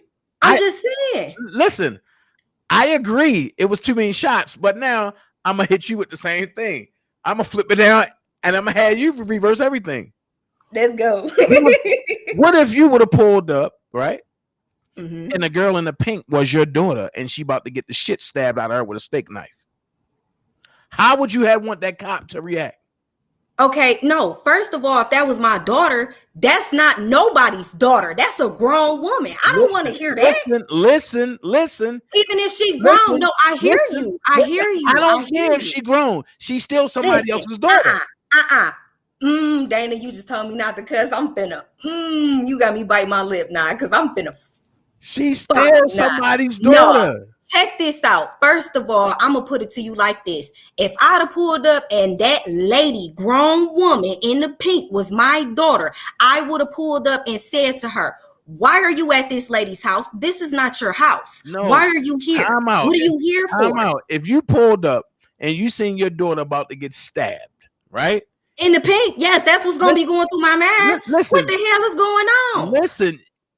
Listen. Why is you even over here? Oh my God. Listen, I know what Y'all you're have saying. so much rage going on that no, it's not rage, Dana. It's real life stuff. My mama done whooped my ass before like that. Okay, she done popped up on me plenty of times on some what the hell is going on Hold on, and whooped my ass. Okay, while I'm sitting up here fighting on other girls. Wait, Monica But Jules. she's trying to figure out why.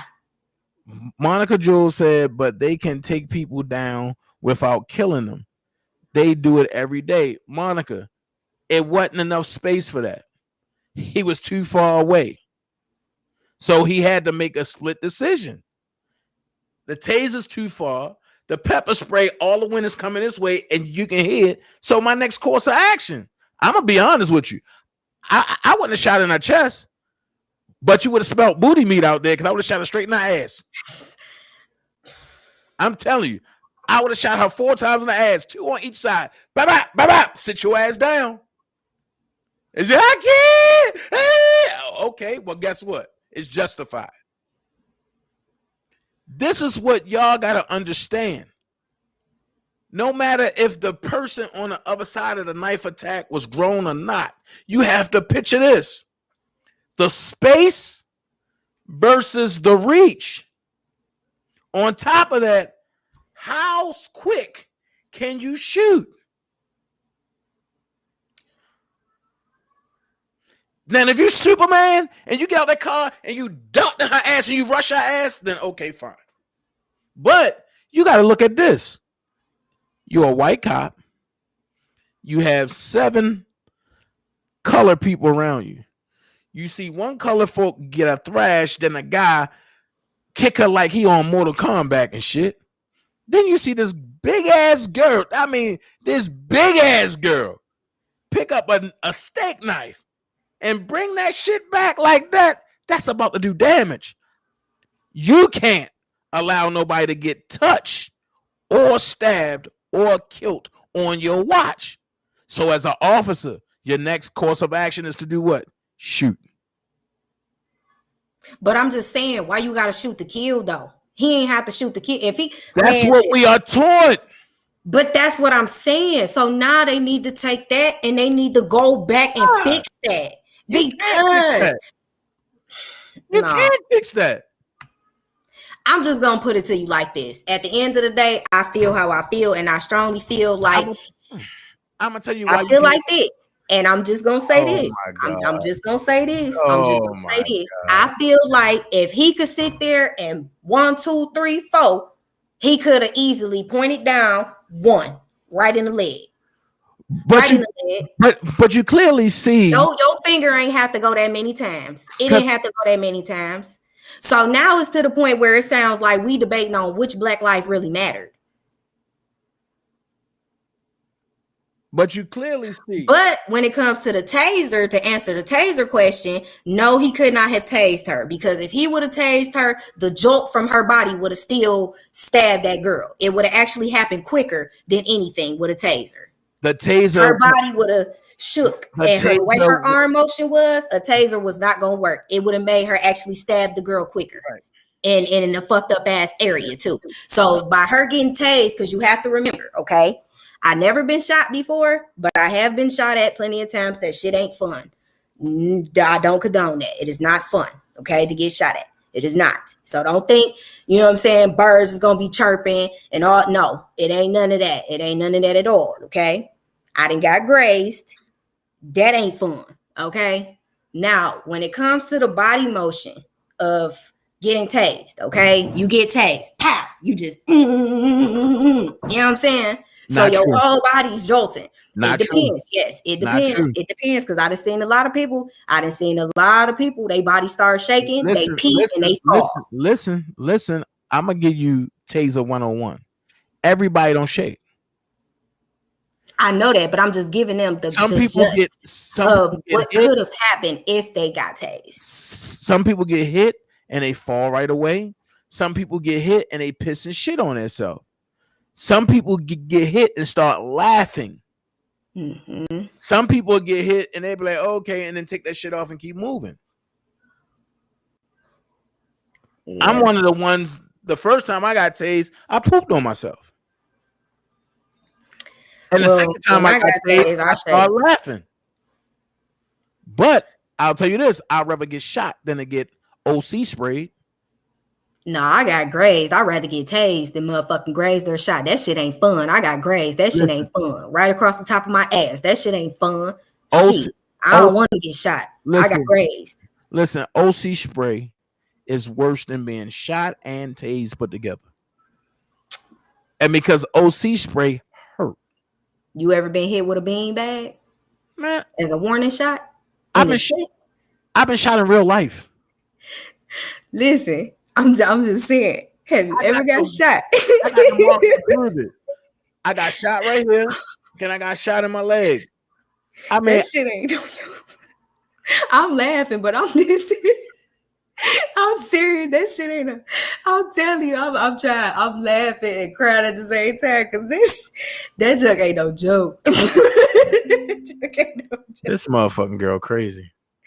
I told you I'm Harley. I keep trying to tell people.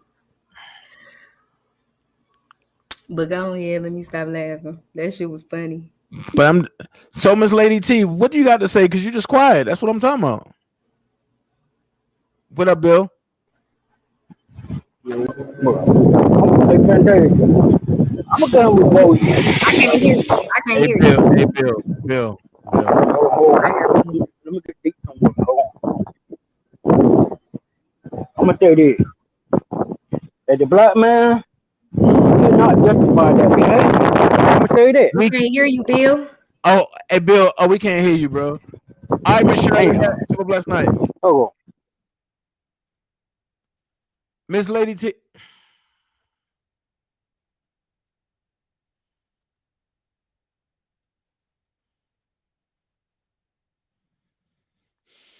Fantasia. I'm here. I don't know. I was waiting on Bill. I don't know what Miss Lady T is doing. She'll probably you probably might have to put her out and then she'll probably come back in. I don't know. Yeah, you might have to put her out. You late. I am. I still see her in. I agree. He's seeing her as a threat with the knife in her hand, but that was excessive force. How was it excessive?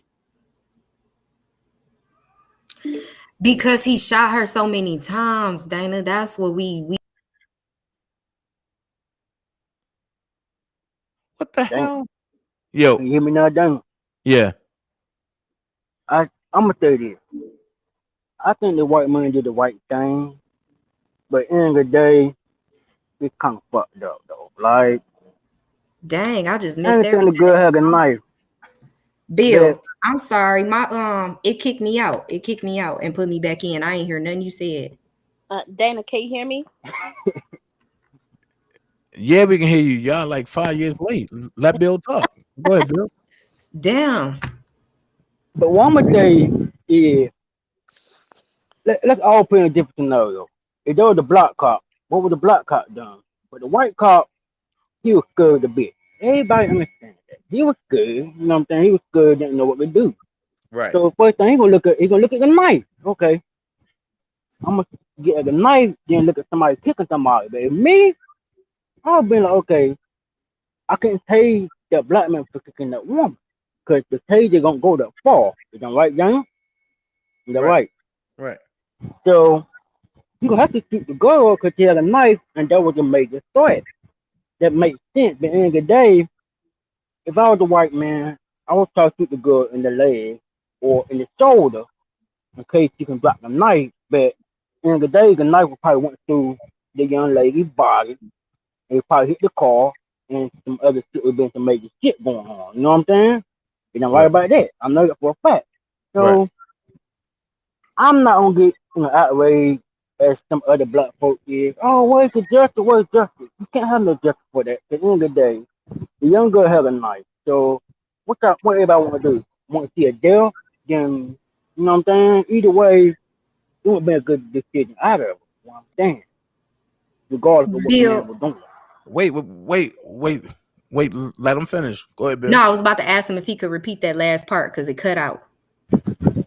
Well, I'm saying it wouldn't be no good decision out of either major decision. If the man would have shot the gun, hold on.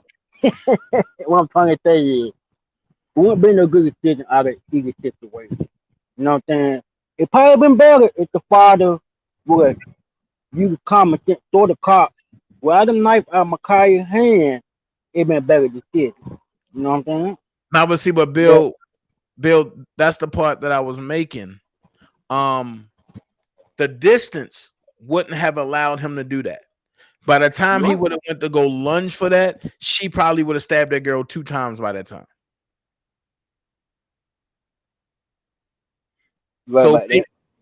So basically, he had to make a mechanical decision. The taser wouldn't have worked. The OC spray for the wind would have blew everything back. If he would have shot 4 times or 2 times in the air, it was too many people around. Somebody gonna get hit coming down. So you got to preserve life. And if I got to use force with lunging force, I'm going to use force. That's what we're taught in academy. You have to preserve life. So therefore, if I got to use force against lunging force, or no, I'm going to go here. If I got to use force against active force, then guess what I'm going to do? I'm going to use that force. Now, 4 shots, that's a little bit too much. But she would have caught at least 2 in the booty cheeks. And if she wouldn't have stopped then, I would have lit her torso up. But you still could have killed her, though. Check it. You shot her in her butt. So why not just shoot her 1 time in the leg? Okay, because you can still kill her in the leg. But you would have a better chance, will you?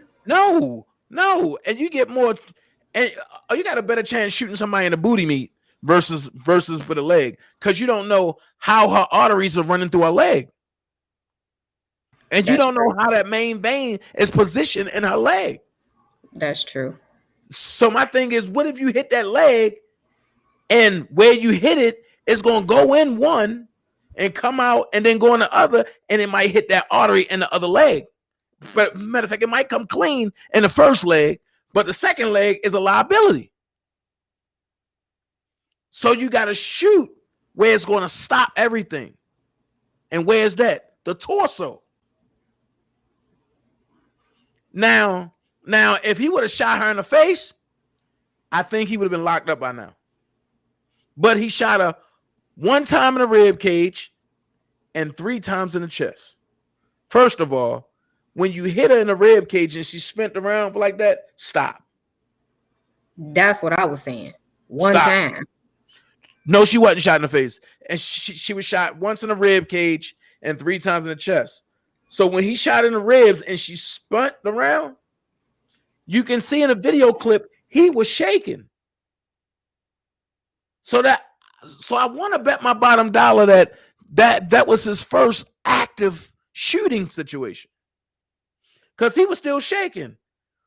Rule number 1 is you no longer hold the gun in strike position. Once you fire it, you lower it at waist position. He was still shaking at firing position. Better yet, let's pull it up. Let's pull it up. This is where I think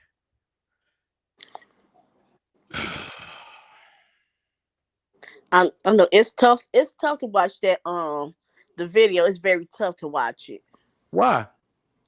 Because it's triggering. It's triggering. So, warning to everybody: the video that Dana is getting ready to play is very triggering. So, I suggest if you do have to take time out for your mental because of the video, take a walk for a minute or so, and then come back. But how is it? I mean, Miss Lady T, and you said is what again? Triggering.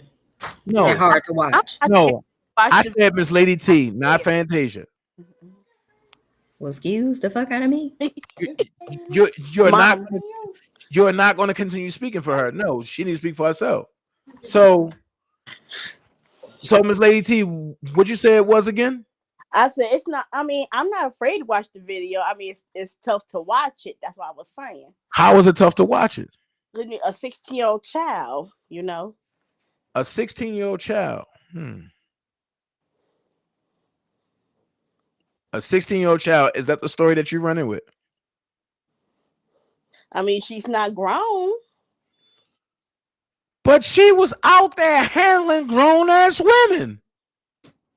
I understand that. And she was about to kill a person. Because her mind, she wasn't thinking. She's 16. She's 16. You have women that is grown. They are in their 30s. And she is 16. Look, I'm gonna be honest. She felt safe enough in that couple seconds to fight. That girl was so close up on her to the point where she knocked the girl down. And then her daddy kicked her in her head. So the girl she knocked down, that knife fell out that girl's hand. And that girl, Micaiah, picked it up and went to lunge at that other grown woman that was there.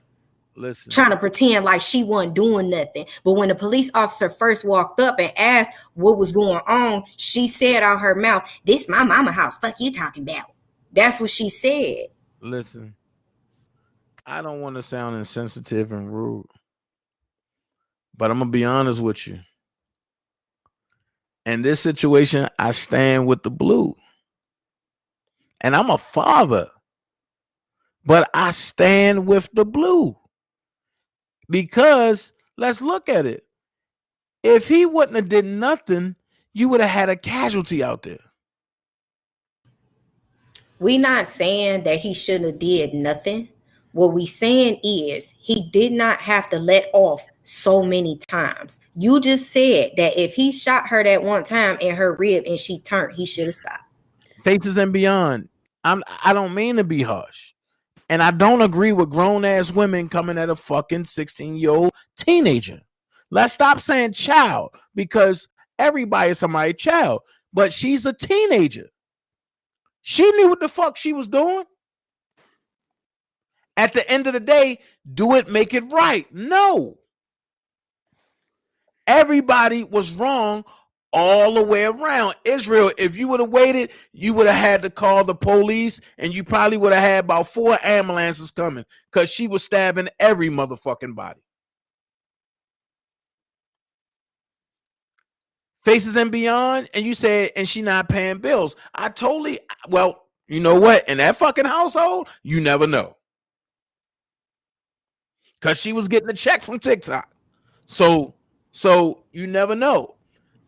I say the foster mother need to be locked up because she shouldn't have called them grown ass women over there to fuck with her. That's right. That's right. That's my stance. I stand behind the blue. Miss Lady T, come on, man. You got about 4 different things popping up.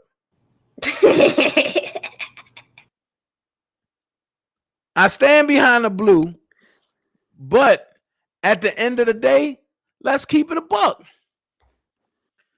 The blue felt threatened, and he was scared as fuck. At the end of the day, even though the kill was justifiable, as parents, we ain't going to process that until you in that situation. But the foster mother ain't shit. The father ain't shit. And them old ass women that came to fight that little girl ain't shit. So my thing is this. The foster mother need to go. The father need to go, and them grown-ass women, all of them need to go. Let's keep it a buck. Israel, why should he lose his job? Because he preserved a life. Hey, Soul Alchemy. He didn't have to shoot her that many times. This is what I'm not understanding. Because he didn't have to shoot her that many times, Dana. You just sat there and said that when he shot her once in the rib and she turned around, he should have stopped.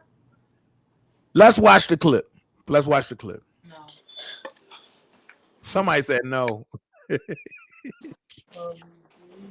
Was reared in Tuesday, seconds after he responded to 911 calls of an attempted stabbing. That's Micaiah right there.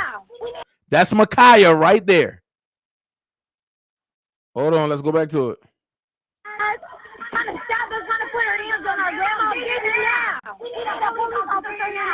The altercation captured on Reardon's body camera. What's going on?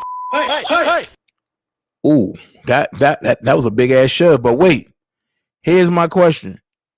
And before we get emotional, What's going on? Here come Micaiah fighting.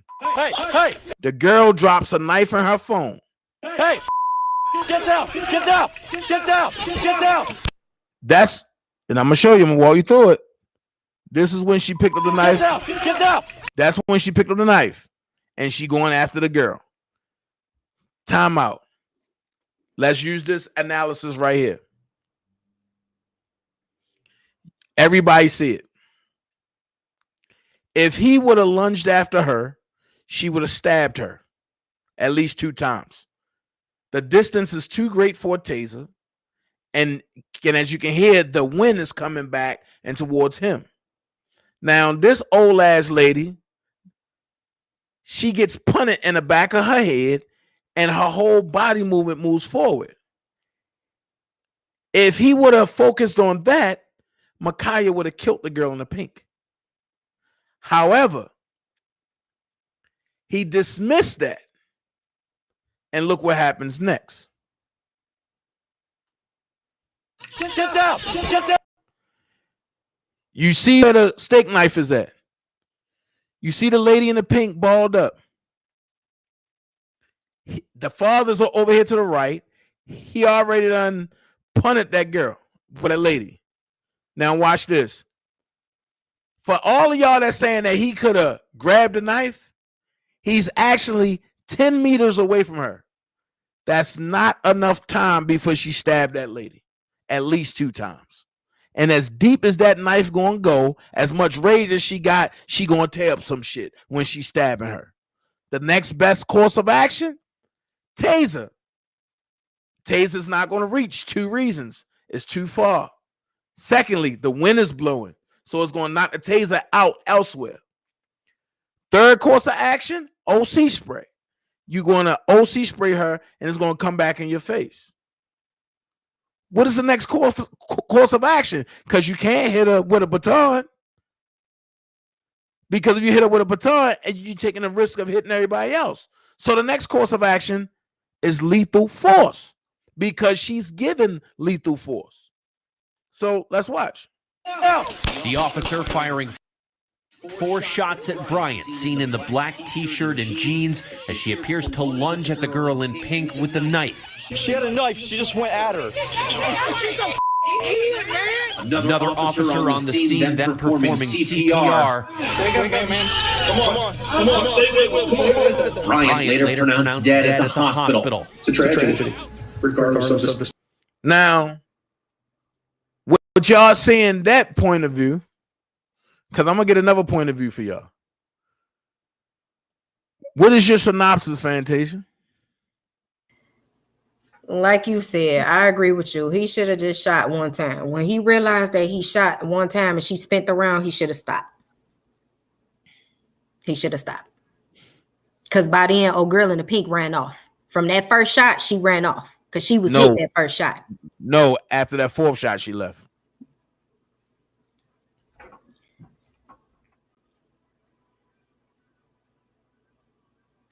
And that's why I'm looking for the other footage that I had the other day. Hold on. All I'm gonna say is, at the end of the video that I did my research on, when they start escorting the women, the grown women, to the police cars and they start rounding everybody up, okay? You see the girl that got kicked in the back of her head, she's got her hands up, and all she's saying is, I didn't do nothing, and that man not supposed to be here, okay? Then she start asking for her phone. Then the other girl in the pink, she's telling the police officer as he's walking her to another car, a separate car, she's saying, can you get my dog? Can you get my phone?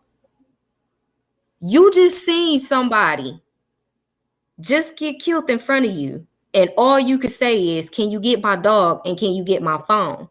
Because they didn't give a fuck about her. Exactly. And they trying to get their story straight. Because in one of the videos that I saw and I did my research on, one of the girls yelled out, don't say nothing, when they was rounding them up. Not only that, but at the same time, why you so worried about this phone? Because y'all trying to get y'all story together. I feel like at the end of the day, all adults failed that little girl. At the end of the day, everybody can sit here and say that she should have did this, she should have did that. But she's 16. You was 16 once. You weren't thinking rational. You thought you knew it all, especially in a jump fight with some grown women attacking you. I'm sorry. I was a shooter at 16. Okay, I was too. How about that? So at 16, I ain't give a fuck. Okay, I understand that. At the same time, like I said, I was too. I was raised by generals. My rule, no women, no children. Okay? My rule was a little different. Just no kids, but everybody else can get it. Well, see, the way I roll, woman already knew. Don't try that shit with me. But at the end of the day, I feel like all adults failed her. Not only that, but I feel like that foster mother and them dumb women that came over there, they need to go to jail. They need to go to jail for her murder, period. They need to go, because the girl in the pink sat there and also told the officer, she tried to stab me and he got her. So you feel like this man saved your life, which granted, yes, she should feel, because he did save her life. But at the same time, fuck is you talking about? This is still a child. And you trying to make it seem like you a victim? I hope they get everything that they deserve. I really do. I really hope they get everything they deserve. And that's on God. So you just gonna click off like that? Yeah, because I start kind of, you know what I'm saying? I start getting a little, you know what I'm saying? Thugs don't cry with, you know what I'm saying? But what you getting teary-eyed for? I mean, because that's a child. Listen, my son is 13. My son is 13. We just had a phone conversation. So you see what I'm saying? You know where I'm coming from. That could have been me. That could have been me. So that's why I feel like that. That's a child. Well, hold on. But I'm about to give you another angle. I'm about to give you an angle for everybody to see, because I don't want people talking about, oh, Dana being insensitive and this and this. No, I'm not. No, you not being insensitive. You actually coming from a different angle, which is a very respectable angle, because you giving it to us from a different point of view, from what other people might not have thought of. So if they feel like that, move around. All right, so hold on. Here we go.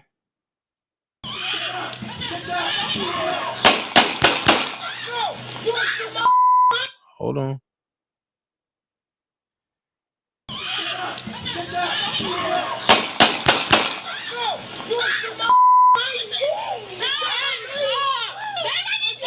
shots fired. 200 shots fired.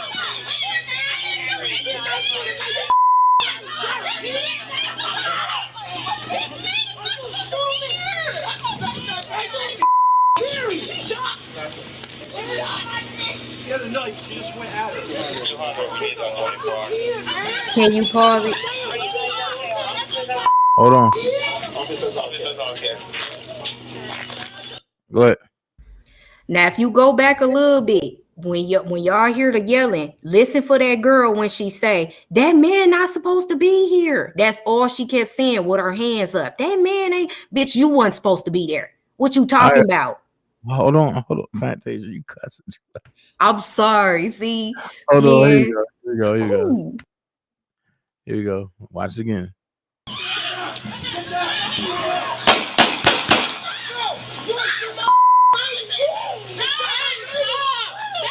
200 shots fired. 200 shots fired.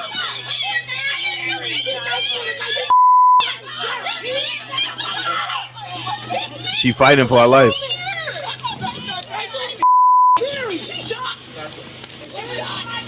She had a knife. She just went at it.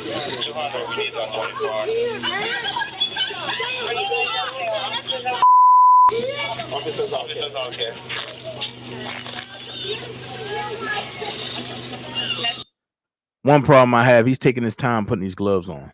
What the fuck?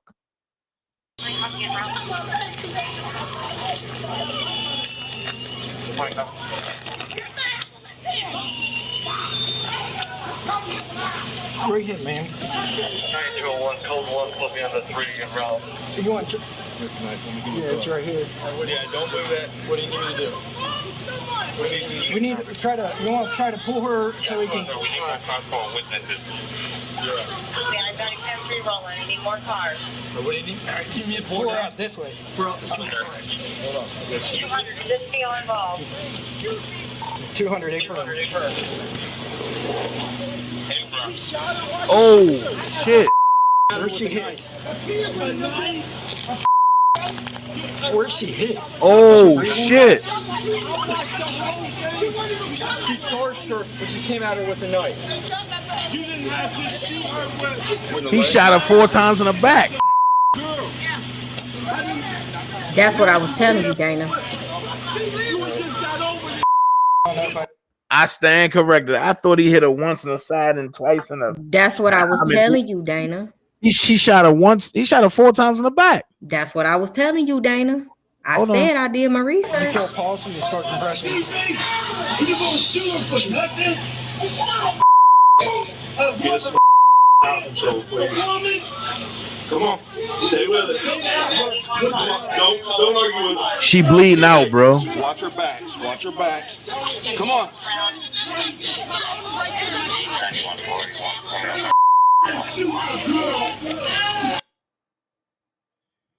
Leave that knife. Do not. Wake up, man. Come on. Come on. Stay with us. Come Stay on. with us. Whoa. Yeah. Hold on. Whoa. Oh, I don't know what that is. Whoa. Yeah. That's why I feel so strongly about what I said, Dana.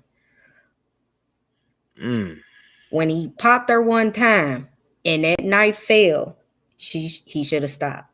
Her back was turned. He should have stopped. He kept going. I understand how protocol is, but this is why I said what I said. Protocol needs to get redone. They need to go back to the drawing board when it comes to certain things. I'm just saying they let her die though. Cause see, truth to be told, when he lifted the shirt and they ain't see no red, but he turned it to the side, and you seen that blood, you ain't asking where she shot at. You going to where you see the blood at. So if that means turning her on her side and applying pressure, both hands should have been on her back applying pressure until somebody could have brought a tourniquet. See, that's why I say I think if that. I got a question for you though. By her being shot in her back, you obviously heard that she was hitting her lung, right? Evidently. You heard it, right? When she was wheezing. Yeah. Okay. So with that being said, if they would have put her on her side, like you said, and applied that pressure, wouldn't that have made it kind of worse? Because it would the pressure make the bullet kind of like pieces of it, the fragment move or anything? Mm-mm. I would have took that chance. Okay. I would have rather me knowing that she passed with me doing everything I can to help her versus her just laying there and bleeding out like that. I would have went as far and said I would have took the choice because you applying CPR from the front, it's just gonna make her bleed out even more. I would have turned her over on her stomach and applied pressure and held it. I would have took the chance of flooding her lungs, because when you flood her lungs, at least they can be pumped out.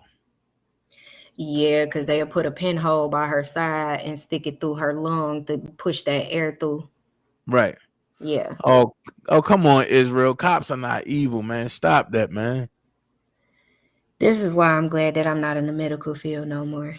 Like, I know everybody will be talking junk, but man, this is why I'm glad I'm not. Cops not evil, man. Come on, man. No, not all cops are evil. Because I just recently got pulled over, y'all, like a couple days back or last week or something like that, and it was my fault when I got pulled over, and the cop actually gave me a lesser ticket than what he was supposed to. You know what I'm saying? So I was able just to pay it off. I don't have no points on my driver's license or nothing.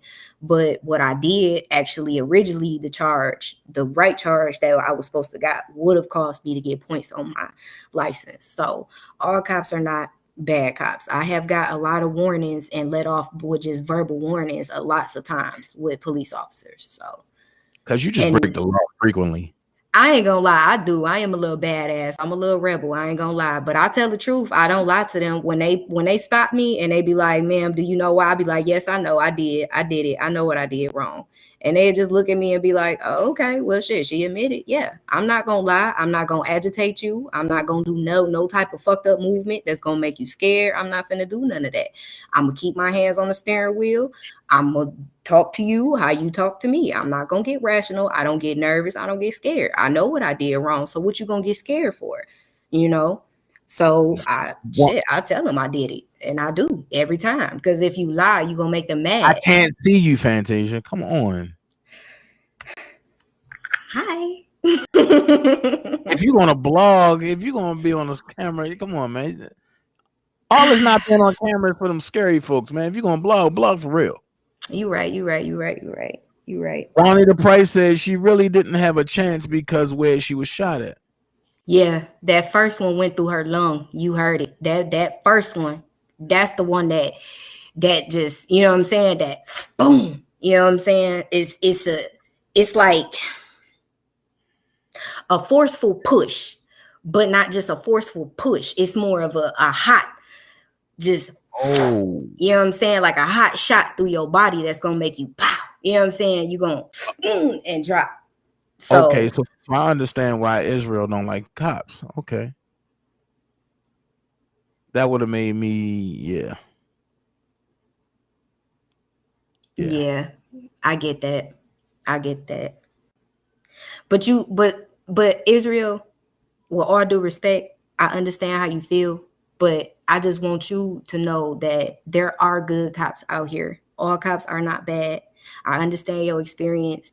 I just hope that you actually, you know what I'm saying, just don't let your past, you know what I'm saying, don't let your past keep coming up to haunt you is what I'm trying to get at. You know, I'm not just a bad guy. kind of forgive and let and just pray, you know what I'm saying, and just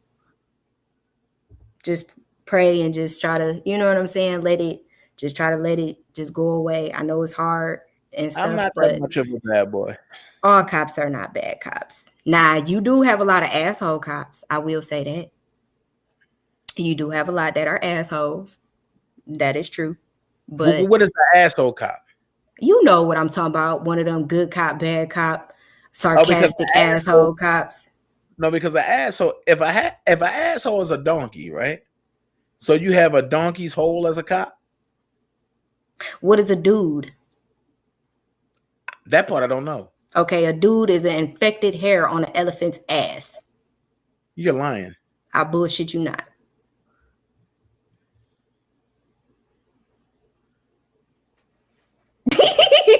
Go Google this shit.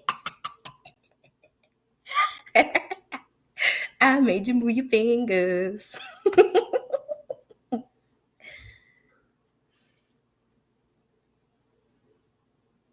But yeah, Israel, just don't let it bother you. I know it's hard. No. A dude is a man extremely fastidious in dress and manner. Oh, they lying to you. A city dweller unfamiliar with life on the range. Hold on. This is Merriam-Webster. Let me look. Because you know they change definitions and words. They play on them. They love doing that. How many times they done did the dictionary?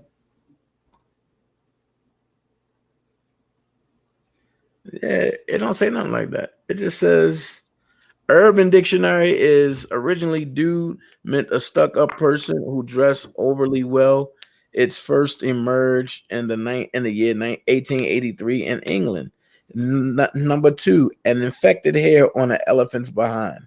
Boom, dude. So while y'all, hey dude, what's up, dude? Your infected hair on an elephant's ass is what he's calling you. Hello, dude.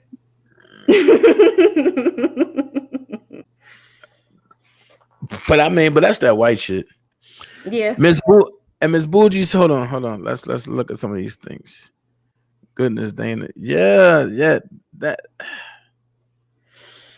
Yeah. That's kind of hard to watch because I got a 13-year-old. See what I'm saying? This is what Miss Lady T was saying. Now you see what we was telling you. But I mean, it's not hard to watch for me for some reasons, because I've been involved in shootings like that. So it's not hard to watch because of that. I'm just like, what if that was my daughter?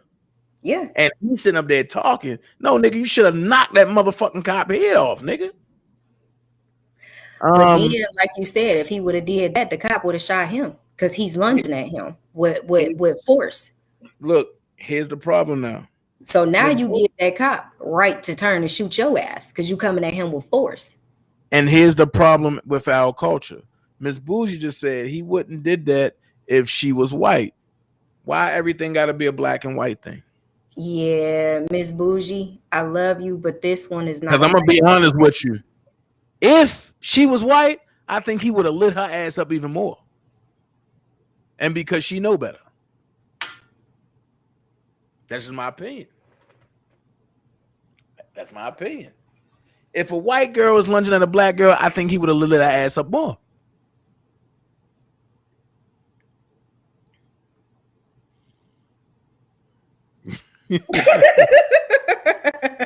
Wait a minute. And her said, I'm going to use that to someone I don't like. Hey, dude. Wait a minute. Hold up. So you really gonna say that? Yeah. Why you think that? Miss Bougie, can you get on a panel? Can I get some more parents up here? Because all parents is up here right now. And where was y'all at with this energy when I did this story 3 days ago? I was there. I was. But you ain't bring your little short ass on a panel. I was at work. No, you wasn't. You was home. Stop. I promise you, I probably was at work. No, because I did it on a day. You ain't go to work until 5. Don't try it. What day was that? Friday. Oh yeah. Dana, know. that's ass back. Like, yeah. How's the ass backwards? Like, what's going on? If I were the parent, I would have lunged if it would have saved my child. I think Nikki M is saying I guess in the part where she was getting ready to stab and he was in the motion of kicking a girl in the head, I think Nikki M is saying instead of him trying to kick that girl in the head, he should have lunged at his daughter and grabbed her arm, because he was kind of close enough where he could have grabbed her arm and said, Micaiah, stop. You know what I'm saying? And pulled her. He was that close. The daddy was. Because her arm was out. He could have, Micaiah, stop, and pulled her to him. You know what I'm saying? In the heat of the battle like that, we can sit back and say what we could have, should have, would have, or did. But you really don't know. No, I'm saying that as a fact, because first off, me as a parent, if I was there and I saw my daughter first off, let's address this right here. Me being a parent, if that is outside in my front yard, it wouldn't be in my front yard, okay? Because first of all, ain't no grown women finna come and check nothing about my child, period. Especially if I didn't heard that my child was going through this for 3 days. Oh, guess what? Foster home or not, that's still my child I birthed. So therefore, I would have went and I would have took my child from out that home and I'd have dealt with the police later on. Excuse me. Let me break something down to you. When you had your kids, right? And you had 2 of them. Didn't you sign a packet about this thick? For my daughter, I did. For my son, I did not. Okay. So for your son, didn't you sign an affidavit? No. You ain't signed an affidavit? No, not for my son. No. He's full-blown native bred born. No. So that means you had your son home? No, I had him in a hospital. But the way his father was, we didn't sign no papers. We didn't. His father came up there with all his own paperwork stating that he's Native American, I'm Native American, and they can't do certain X, Y, and Z and all this type of stuff like that. And how long you stayed in the hospital? Just 2 days. Exactly. You got the fuck on. Yeah. And because they wasn't able to capitalize off of it. So question, do your son have a birth certificate? He does. Do he have a social security card? Yeah. Somewhere down the line, y'all signed the affidavit. I didn't, and his dad didn't. If anything, then it probably from the nation, because that's where we got it from. Okay, let's go here. What color is your son's birth certificate? Brown. Somewhere down the line, y'all signed the affidavit. That's the only way you can get a birth certificate. That's what I'm telling you, because the elders gave us his birth certificate and social. We didn't get it from the hospital or the doctors. We're going to talk about that privately. Okay. But your daughter, you did sign a packet and an affidavit, right? Yeah, because I was a domestic victim, right. And I was under a lot of anesthesia. So watch this.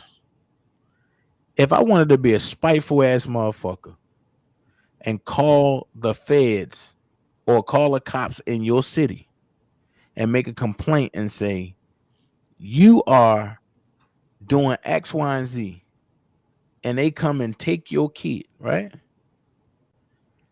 If they find that you are really doing those things, you won't get your kid back until they feel like giving it back. Reason being, because when you signed that affidavit, you signed your kid to be a ward of the state. I get that, but what I'm telling you is this, okay? By me being a parent, and I birthed that baby, okay? And before you cut me off, listen what I'm saying. And that's why I just sat back, because I knew you was about to no. Listen. When your kid is a ward of the state, you have no say so. You are a parent. Wait, I'm gonna say it again. You are a parent. That's why I keep helping people, and that's why I stopped doing classes too, because people wasn't getting what I'm saying. No, I get it. But they was like, I'm the kid parent, and I would tell them, walk in the court and say that. Nikki M, ass backwards. Parent do not means protector. I'm here. Give me 2 seconds. Let me change. Owner. It's hot. What? Owner means no. It's not male view versus female view. I'm about to show it to you. Hold on.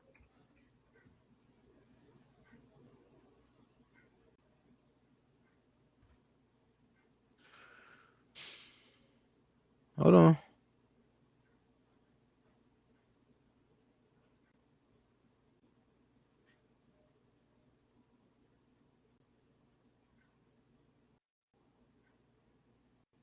Hold on, I'm gonna give it to you.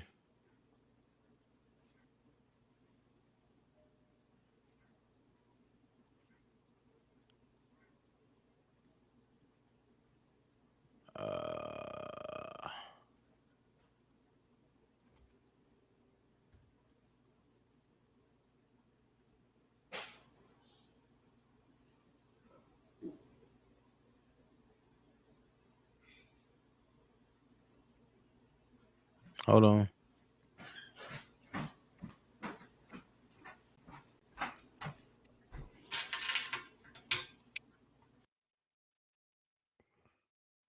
Hold on.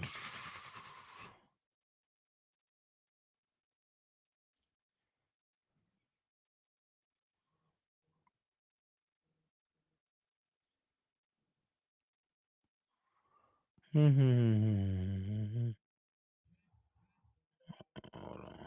on. Because you got to go to Black Laws Dictionary for this.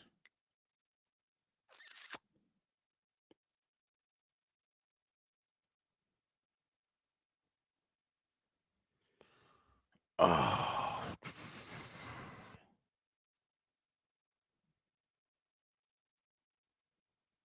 Hold on. Let me show this to you like this. Let me do it like this for you.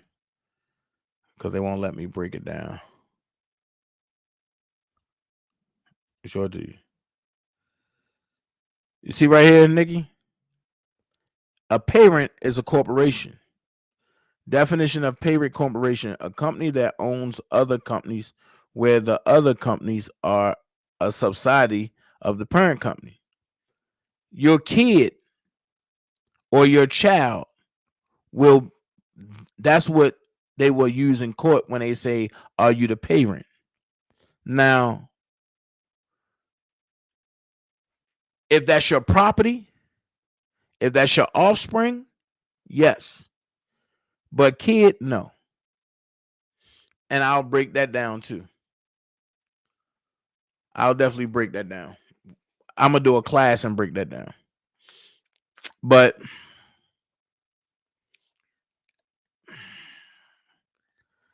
see, there's a lot of people that's not woke, but okay, I understand. I understand. I understand. I don't blame you. Hey, Rocky. But man, listening for a moment and enjoy the truth. Thank you so much, Rocky.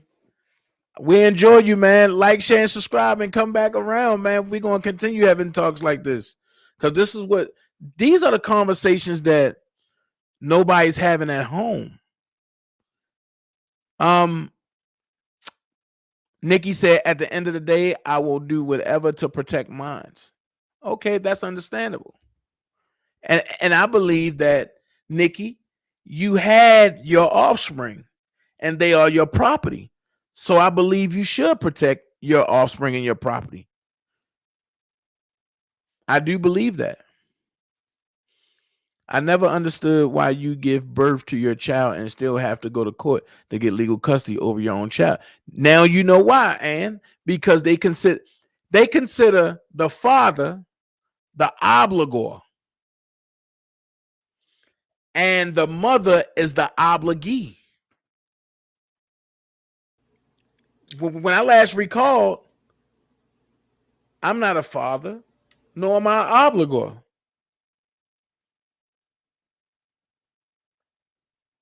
I'm a man that had offspring. That's all. I'm a man. So in other words, you not a slave that make other slaves for Uncle Sam Okay. And see, and when people wake up more and understand, like, yo, as long as they call me a parent, they can tax me. Nikki, I understand everything you're saying, but I don't believe Nikki is a parent. I believe she's a lady, a woman who have offspring, and she will protect her offspring. Because the minute she say, I'm a mother, I'm a parent, they're going to say, oh, you're an obligee. Where your baby daddy at? Let's make him an obligor. So Israel said the cop that took too long to put on gloves, I would have just tried to stop the bleeding on my own if I was the parent because he took too long. I totally agree, Israel. Yeah, I totally agree.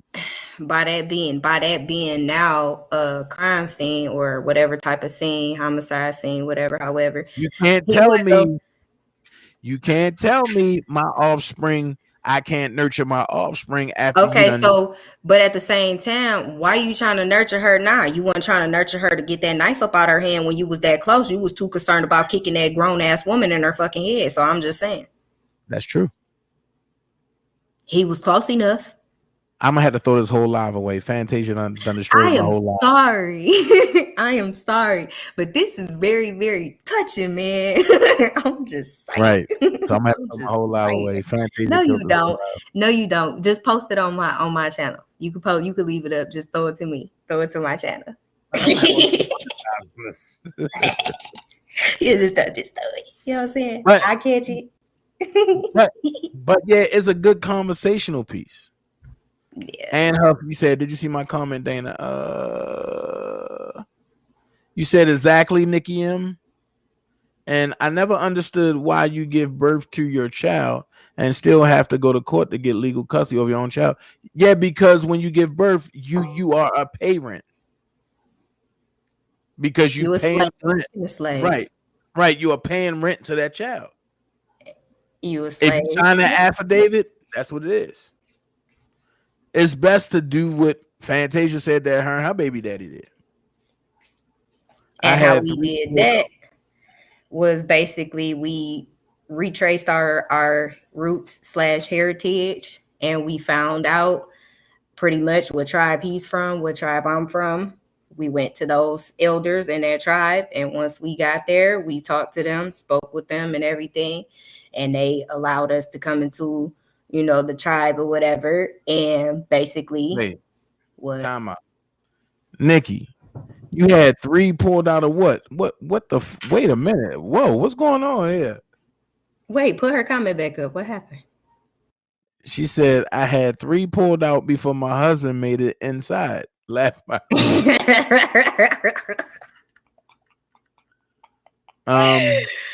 That's the Rocky said, please forgive my bluntness, but some people are unfit to be parents. I see it here in the mountains as well. Rocky, we totally agree with you. Most definitely agree. That's what I was saying. And Huff said, Dana, don't get happy. If we go, you going too. If going we go where? where? Right. What? Going where? My mom gave custody of me to my grandparents legally court. Wow. My mom is a military veteran. Israel, question. Did your mom have to do that to go on her tour? Or to go on her mission? Or was that something that she wanted to do? It is a good conversation. Yes, it's a very good conversation. The whole live is going to be like bleep, bleep, bleep, bleep. Right. I told you, you ain't got to bleep, bleep, bleep. Just throw it to me. I'll put it on my channel. Home births are coming back. I wish they would, man.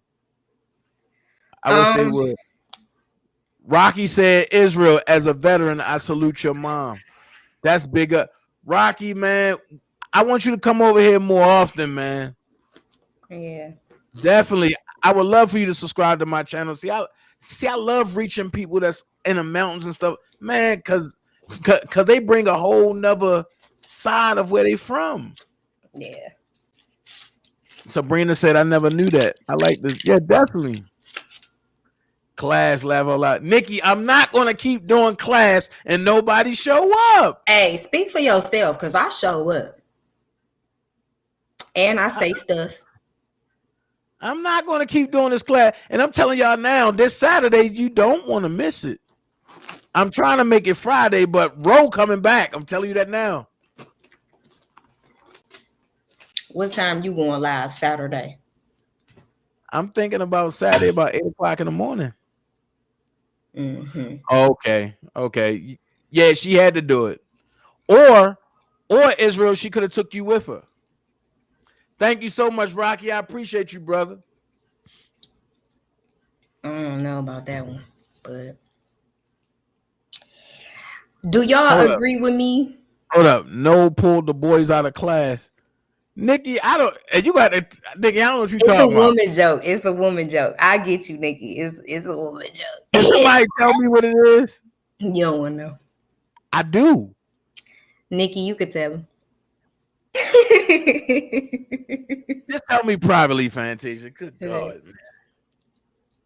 Because Willie's saying, uh-oh. I'm like, what? What's somebody about to go, uh-oh. Somebody about to dance. Somebody hit my little dance to it. I mean, but that's the only thing men can do to that song. If you want it, that's the only thing we can do. It's a little twist. Because man, if a man get up and start twerking, someone's like, uh-oh, I'm be like, yo. Dana, we are their hours different. You go at 7. Huh? No, you don't, Dana. Please read about my channel if you visit my channel, because if people do not have my beliefs, I will block. Just the way I am. And my most important video is intro to my Rocky. I surely will. Do that.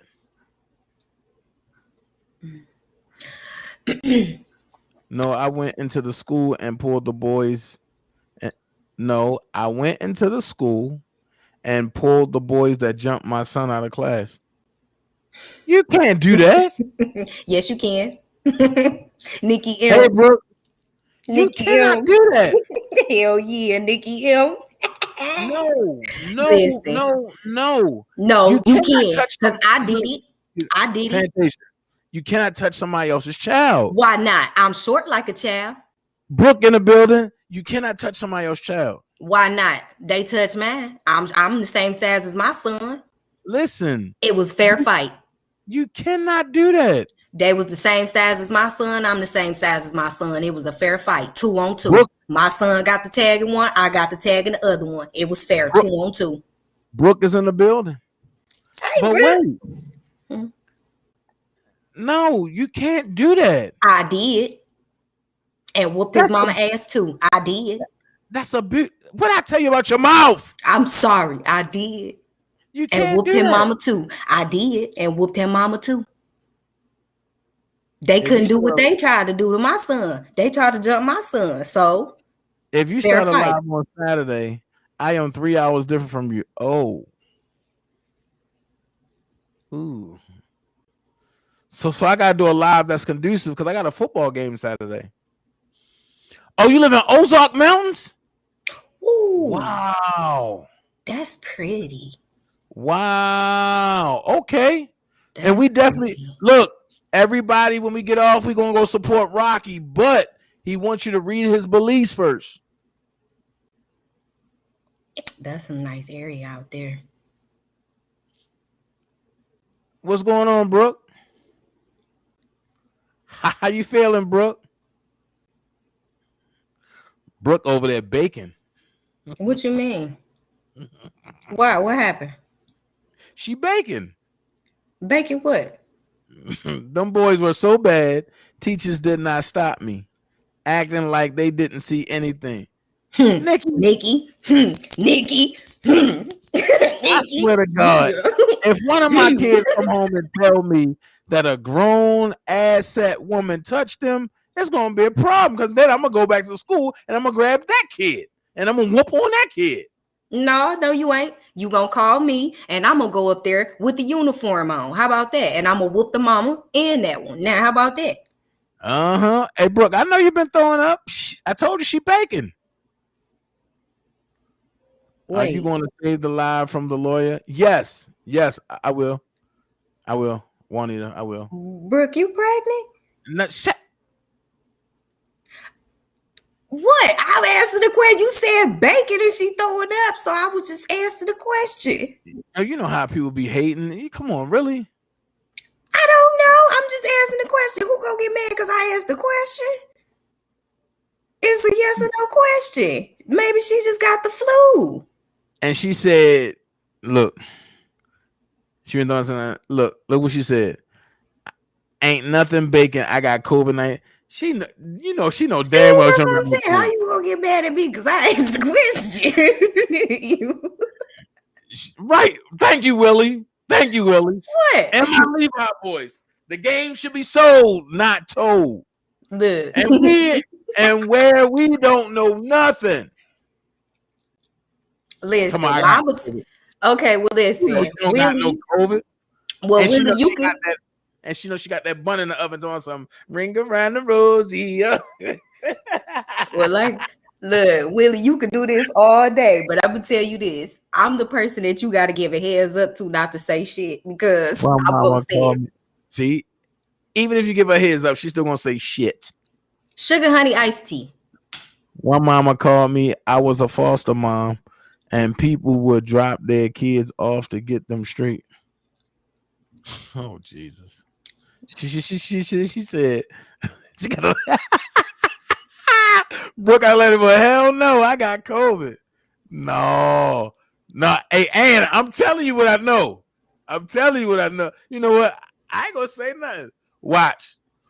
Y'all gonna be like, Dana was right. She said no, she really does. Going horseback riding tomorrow through the national forest. Okay. Hopefully I will get something to post. Man, that's great. We are actually going to try and find out if any female bears have came out of hibernate.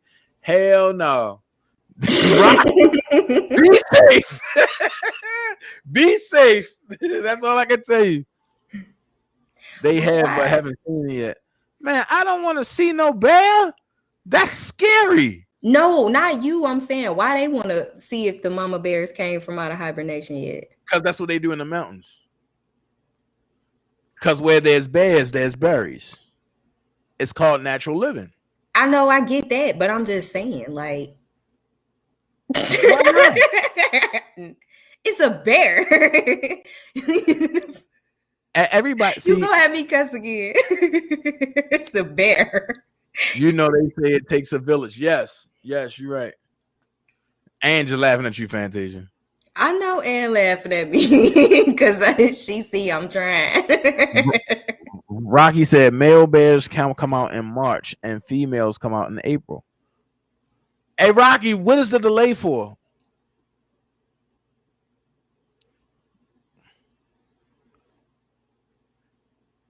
Rocky, you lost Dana on that one. Nuh-uh. I told you, they hunt bears. Oh, you should. Oh, Jesus. I forgot. Fantasia is an animal lover. What? Thank you, family. Laughing. It's no joke. I am not pregnant. I would not wish this on no one. Oh, yeah. COVID is bad, but pregnancy is bad, too. Now, who's spilling the beans now? And she said she got COVID. And I said, yeah, COVID is bad and pregnancy is bad, too. But who's spilling the beans now? Look at Nikki. Her face. Yes. Her face when he said we hunt bears. Like, yeah. But that's how you get bear coats. Stop. I've been thinking of fake fur.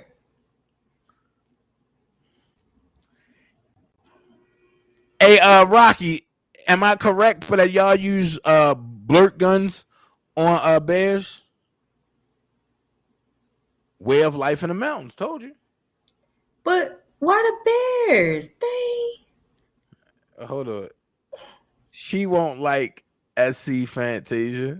We hunt deer down here. What? Why y'all messing with Bambi? What? You almost like South Carolina. Look. Why you messing with Bambi? Why? What Brooke said, I'm gonna slap you, Dana. What? I didn't do nothing. Look. Okay. Way of life in the mountains. Hold on. Brooke, right. Ann said, I'm already short. If I see a bear, I'm fainting. Oh, he just gonna eat us, and I'm telling you, we gonna faint. He can just go eat us. He gonna have a whole Lunchable with me and you. He gonna have the crackers and the cheese, and I guess I'm just gonna be the snack, because that's a whole Lunchable. That bear gonna eat both of us. We both gonna faint. Wait, Rocky, you carry a 460? God damn, you gonna blow his whole back out. That's what the poor bears. Dana, stop talking. The poor bears. Why? Yo, deer meat is so good. I'm about to get off here. Y'all being so rude. Because that's wrong. That's wrong. I know I'm Native American and stuff, and I know my ancestors did the same thing. But but at the same time, at least if you are gonna go hunting, I just ask that you be respectful with the whole entire hunt. Just be respectful with the whole hunt. Don't waste nothing. Don't waste nothing. You don't. That means you use the fur as a coat or a rug or something. The meat you eat, the bones you can make jewelry out of or whatever. If you know what I'm saying. Wait a minute. For real, it's a wrap. Wait a minute. EJ said, I don't deal with any animals but dogs. I'm good with, but I'd hunt bears and coyotes with a sawed off and come out chinchillas and furs. Not with no sawed off, you ain't not with no bear. For that bear, you're gonna aggravate that bear and he's gonna beat you half to death.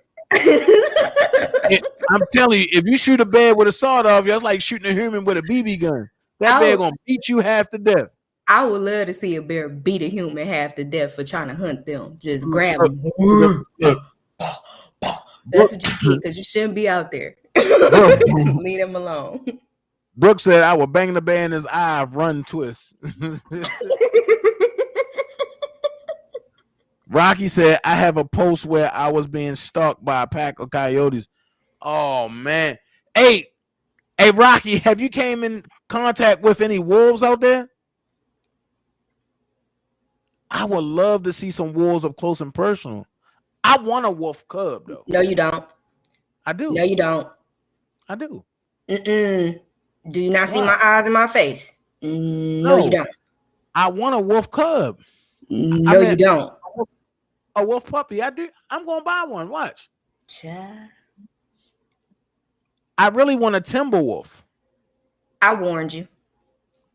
What you mean? They're the most beautiful animals out there. Beautiful, yes. Not meant to be kept as animal. And they loyal. Not meant to be as an animal. A wolf is loyal as fuck. Not meant to be an animal. I keep trying to explain this to you. Let me explain animal, okay? Since for people that don't understand animal. Look, almost every week I have them around my house. Rocky. But not as a pet. They're around his house, but they are not supposed to be pets. That's the problem. Everybody keep trying to colonize and domesticate things that are not meant for that. Excuse me, what is a German Shepherd?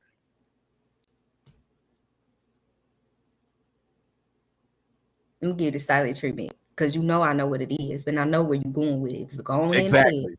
Go on and say it. So Rocky, check it. Do the wolves come up? Are they friendly, or like are they like hunting, or do they hunt in a pack, or what? Did you see what Brooke comment said? I'm gonna be the one running, yelling, a bear, with my hands up, laugh out loud, save yourselves. Do you see what Brooke said? Hold on, I did. Me and his dad prayed. Miss Bougie, you did. You and his dad what? Go have. Go help Champ out. Because he said. Okay, Rocky said he have a 1-year-old German Shepherd. A German Shepherd is nothing but a wolf. See, again, let me explain animal for those who don't understand, okay? This is the problem with people. So Alchemy said not meant to be an animal. Since when? Because, oh my God, listen. If you Native American, they are your native animals. That is not true. That is not true. That is not what they are, okay? Wolves are deities to us, okay? Certain animals, a wolf, a turtle, those are deities to us, okay? Those are not pets. They're a friend. They're an ancestor. Just the same as a bear. Right. It's not a pet. It's a difference. Okay. A pet is a cat. A regular dog. Listen. Not something man-made. A wolf is not man-made. I know a wolf is not man-made, but a German Shepherd is. A German Shepherd is not. A German Shepherd is a crossbreed of a timber wolf. No, of a timber wolf and a shepherd. And you get the German Shepherd. That's why their hair sheds so much. And because a timber wolf shed, but a timber wolf shed 2 times a year. A German Shepherd shed 3 times a year. That's why their hair is so long. And especially if you get a German, Thank you, Rocky. German Shepherd. What? He said a wolf is a spiritual animal. That's true. It's not a pet. It's not having a pet. I want one for me. Just like people want pit bulls, I want a wolf. And them ain't supposed to be pets. Cause when I feel scared, I can say, give me the strength of a bear. You know what I mean? Give me the eyes of a wolf. You know what I mean? I know I watch too much Braveheart, but hey. I was just about to say, go ahead, Spirit. You want your horse too? So question, Rocky. But just because a wolf is a spirit animal, is it that you're not supposed to have him in your home? No, that's not what it is. That's not what it is. What I'm basically telling you is this. You're not supposed to have it as a pet, which is when a person has a pet, right? What are they constantly doing with this pet? They're domesticating it. They're literally taking it from out of its natural habitat. So with that being said, you getting ready to teach this animal tricks that it's not supposed to know. You see what I'm saying? You taking this animal from its environment that it knows to bringing it into a different type of environment and introducing it to different foods and different things that can harm it. This is the problem with people. They need to leave well enough alone. This is why the forest is messed up and why a lot of animals is messed up now, because people keep trying to colonize and detain these things that's not supposed to be. If it was meant to be, then it would have already been long time ago. But to answer your question, us locals track bears for the safety of tourists that come to town. Okay. So what do y'all do with the bears? If you once you track them down, do y'all like put them to sleep and take them to like a zoo or something, or y'all just kill them downright? How is a wolf meant to be free? If they want to come around you and protect you, they are not meant to be free. No, Dana, that's a choice. This is you gonna have me cuss you. Oh boy. I want a wolf. I don't care. Do you see my lips? I don't care about your lips. I want a wolf. I want a baby wolf. Listen, okay. Now, what was the question again? Because you made me go this way on you.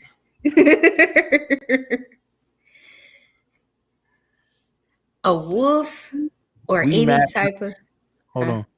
We mapped them for the Ranger website. Oh wow. Okay. Okay. That's cool. So you just leave them in their habitat. That's cool. Okay. I salute you for that. Thank you. Thank you for bringing that up. I feel Rocky. better. Question: how much would you charge me to find me a baby wolf cub? Don't you do it, Rocky. Don't you? He don't need it. He don't need it. Stop. Come on, yo, chill. Come on, chill. He don't Rocky, need it. how much would you charge me to find me a baby wolf cub? Because I will pay him to get a wolf cub. You get but that's dangerous though to take him from his pack. That's why I said it has to be a choice. Listen, this is how wolves work. Chico is my favorite. I hate boxers. This is how it works when you're trying to. They are illegal to own in most states. Why? Because it's not an animal. Okay, and a wolf is an animal. What is it? It is not an animal. It is not an animal. It is. I'm gonna kick you, Dana. I'm gonna kick you because you was messing with me.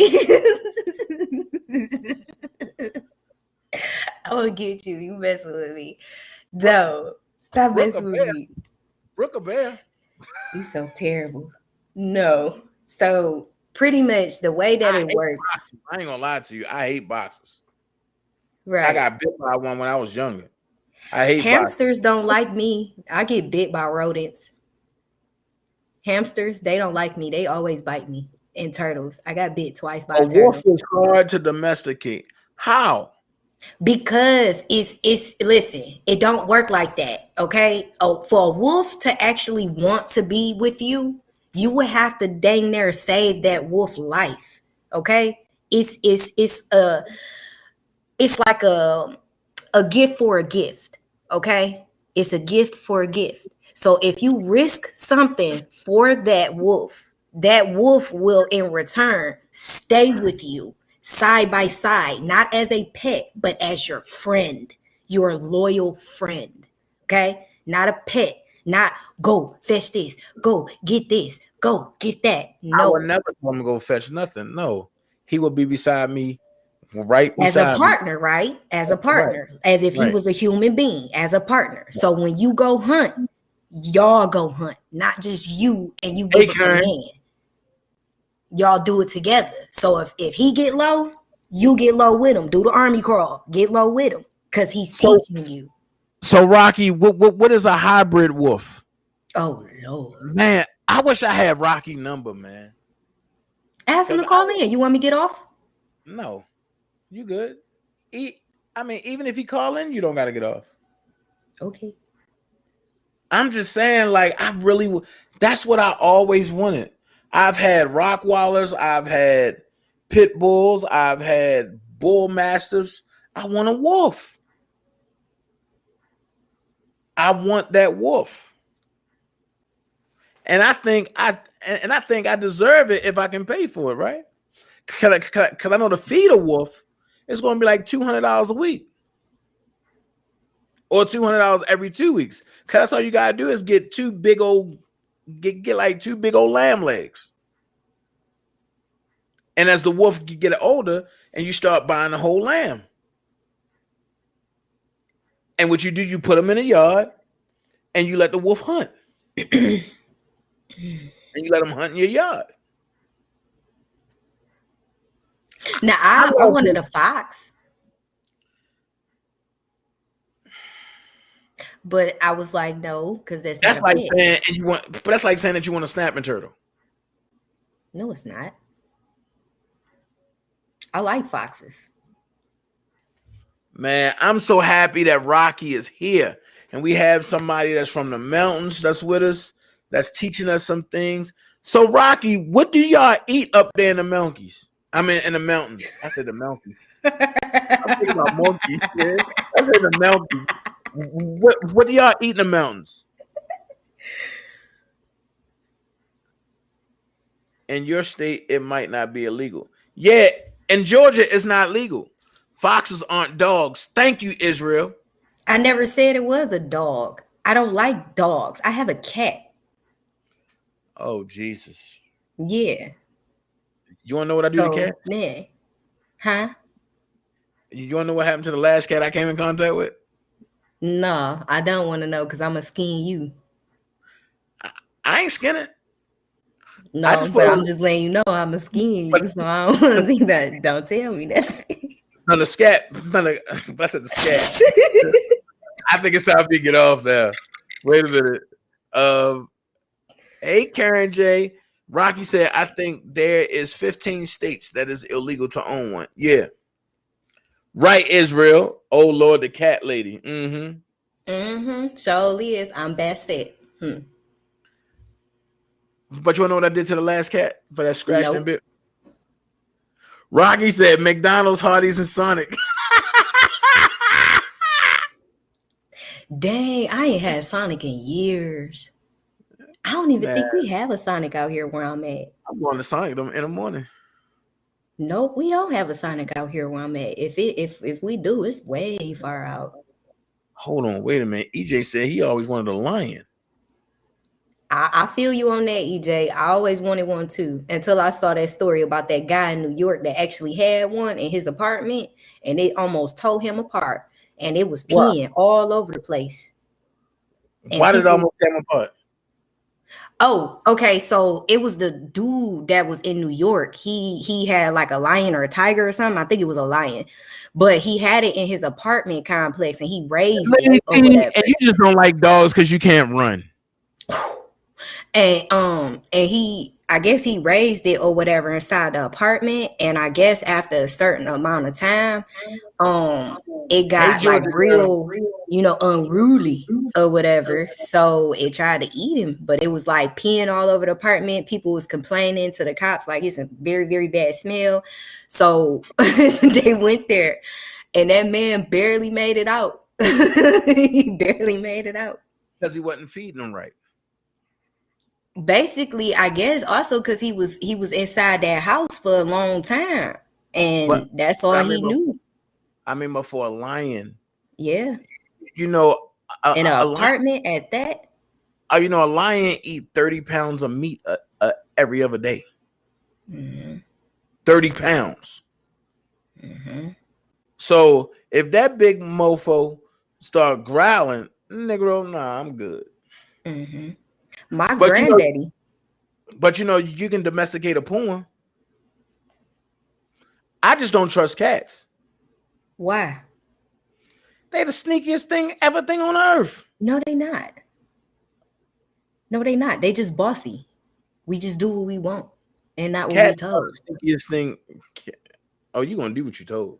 No, we not gonna do what we told. We bossy. We do what we want. Said I only deal with 5 guys in Town Topic, Big Burger Spot, and my okay.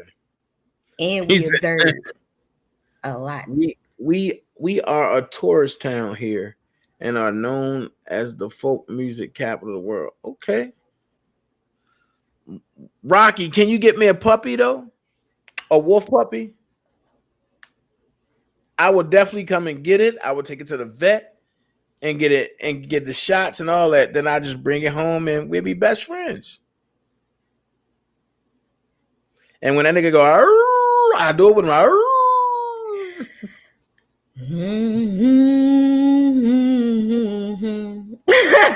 That's all I'm gonna say. Israel said they shit every damn well. He gonna learn. It's nothing like having a wolf. And I mean, when he ready to eat, he'll show his fangs, all that. One thing I'm gonna tell you about a wolf. A wolf is not gonna attack you unless you're doing something wrong to him. That wolf will be my friend. Try saying that to a pack when they hungry. Well, that's a pack of wolves, Fantasia. Even though they run in packs, you do know that they strike solo, right? No, you don't. Only the alpha male strike solo. I repeat again. You only just said the same male. thing that I just only said. The alpha male will strike solo if he by himself. As a pack, they all going to strike together. I watch National Kingdom every day. That's my favorite joint. When I see the Adventures of the Black Wolf, and oh my God, they so sexy. You know, my grandpa had a Black Panther that had no teeth. Okay, on that note. I'm dead serious. On that note, y'all, look, I'm on that note. Look, I'm dead serious. Look, I'm gonna show you a picture. No, I'm dead serious. I'm gonna show you a picture of my grandpa. On that note, my grandpa is dressed. Nah, you ain't finna play me like that. You ain't finna play me like that. You ain't finna play me like that. On that note, 3 hours in, I'm gonna show you a picture of my grandpa and his Indian with all his native feathers and all his native attire on. And all his native attire on, and y'all gonna see him with his Black Panther, and then what the fuck y'all gonna say? Why y'all and all that? Nikki said, "I just hollered, Nikki. I just hollered inside." Nah, man. What y'all gonna be hollering when y'all see that picture? Then what y'all gonna be hollering then? Y'all gonna be hollering inside, outside, upside down. For the picture of Pumbaa with no teeth. And my grandpa with his whole attire, his whole native attire and all that on. What y'all gonna say then? That's what's up. But I never seen a Pumbaa with no teeth. You wanna know why he ain't had no teeth? Because my grandpa took him. He native. He took him. He wanted a pet. That's the pet he wanted. So he took them teeth out and wore the teeth around his neck and kept the pet. Yeah. So how the pet eat? What you mean? They pressure. They got jaw pressure. What you mean? You cannot eat without That's teeth. That's not true. Adults can eat steak without teeth. Adults can bite an apple without teeth. I done seen it. What you talking about? What you talking about? You not connected to your roots, Mr. I'm Native American. Where? You ain't never look. Can you share your screen? I'm gonna show y'all. This man who ain't got no teeth and he bit an apple. He ain't got no teeth and he bit an apple. Look, Rocky said, "I'm sorry, but I can show you where they are, but will not catch one. Big fine. I live close to Rocky Bayou Creek, and that is where they are." Oh, okay. Look, we 3 hours in, y'all. We gonna come back tomorrow. Why you just don't go to the Humane Society and get it? No, because they done did all type of shit to the wolf. Like what? It came from another owner. 9 times out of 10, a very good one. No. I want one as a baby. Okay, so Google it. Google breeders. They have a lot of breeders. I want a wolf as a baby so that way I can raise them up and we can have our fun and we can go on scavenger hunts at night and all that. So Google breeders, Google wolf breeders, and see how close they are to you, because it's a lot of people that do breed. You know what I'm saying and stuff. Okay, Fantasia. I know. I understand. I'm gonna fuck you up, Dana. See, you cussing. Yeah, because you messing with me. Put it on my channel. You ain't gotta throw it away. Oh, you can have it. Send it. Y'all talking about pumas with no teeth?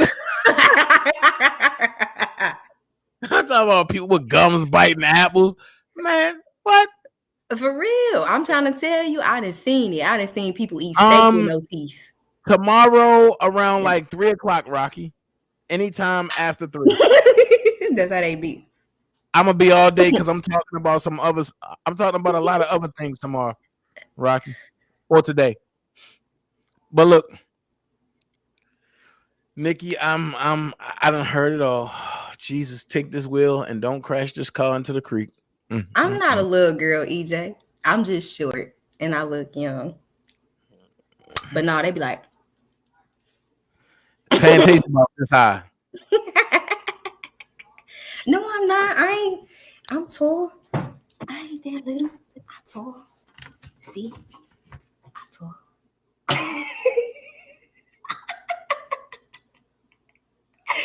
I'm tall. See? I'm tall. See? That was a long drop. I'm short than a motherfucker. This whole live, you can have it. Thank you. But look, I see y'all tomorrow. Look, it's been light. Tomorrow, let's make it. You know, we got our time. We're gonna jump in. We're gonna do our thing. Rocky, we thank you for coming over. I'm definitely coming over to your channel. A matter of fact, This is who I'm talking to. Rocky, hold on. Matter of fact, I'm gonna do this right now. You gonna ask him to drop the link? Nah, that's cheating. Say that's cheating. Go find him. Rocky Mountain.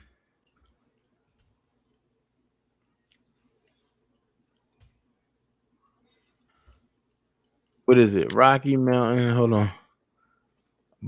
Rocky Bayou Mountain Man. Okay. He said he loves short women. That's good. Rocky, he said he loved him some short women. He said love short women. Because we know how to get it cracking.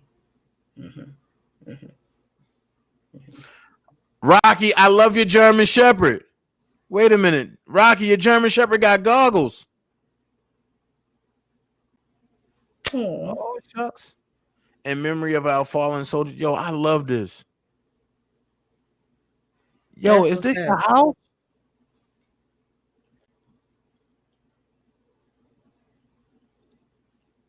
Man, Rocky's the man. I'm telling you that now. Dana, ask him if he run across like he can hear you, Fantasia.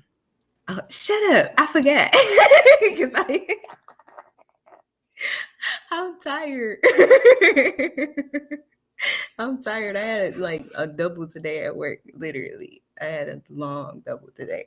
But what I was trying to say was, do he come across like a lot of deer bones or like bear bones, wolf bones, stuff like that? And if he do he like collect them or not? Because if he do, I want some of them so I can make more jewelry. Rocky said, my pleasure to be here. Rocky, I got a question. And you know what? That might be for tomorrow, Rocky. That might be for tomorrow. Because tomorrow I'm going to have a conversation about the State of the Union of the president.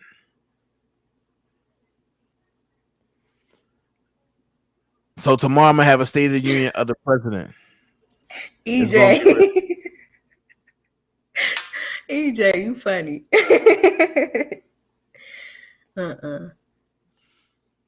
Are you going to put everything that you said you going to do class 2?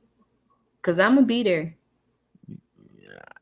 I got to get more people. Yeah, because you keep starting over because these people acting retarded and you having to go back over the stuff. And I'm literally in the same spot I've been in ever since you first started the class. Oh, Rocky said yes. Rocky said yes, he do, Fantasia. Oh, you do collect them? Cool. Can I have some of them, please? Because I do make jewelry. I make soap. I make candles. I make a lot of stuff. I do a lot of things myself. But I would love to get a couple of the bear bones because it's a beautiful necklace I would really love to make for my grandma. A bear bone necklace? Yes, and some of the wolf bones too. The deer bones you can keep. I just want the wolf and the bear. Why would you want a wolf bone? No. Oh, now you see how I feel, huh? Huh? How's that feel? Yeah. Yep, I want some of the bones. I would like that. Cause see my bracelets I wear.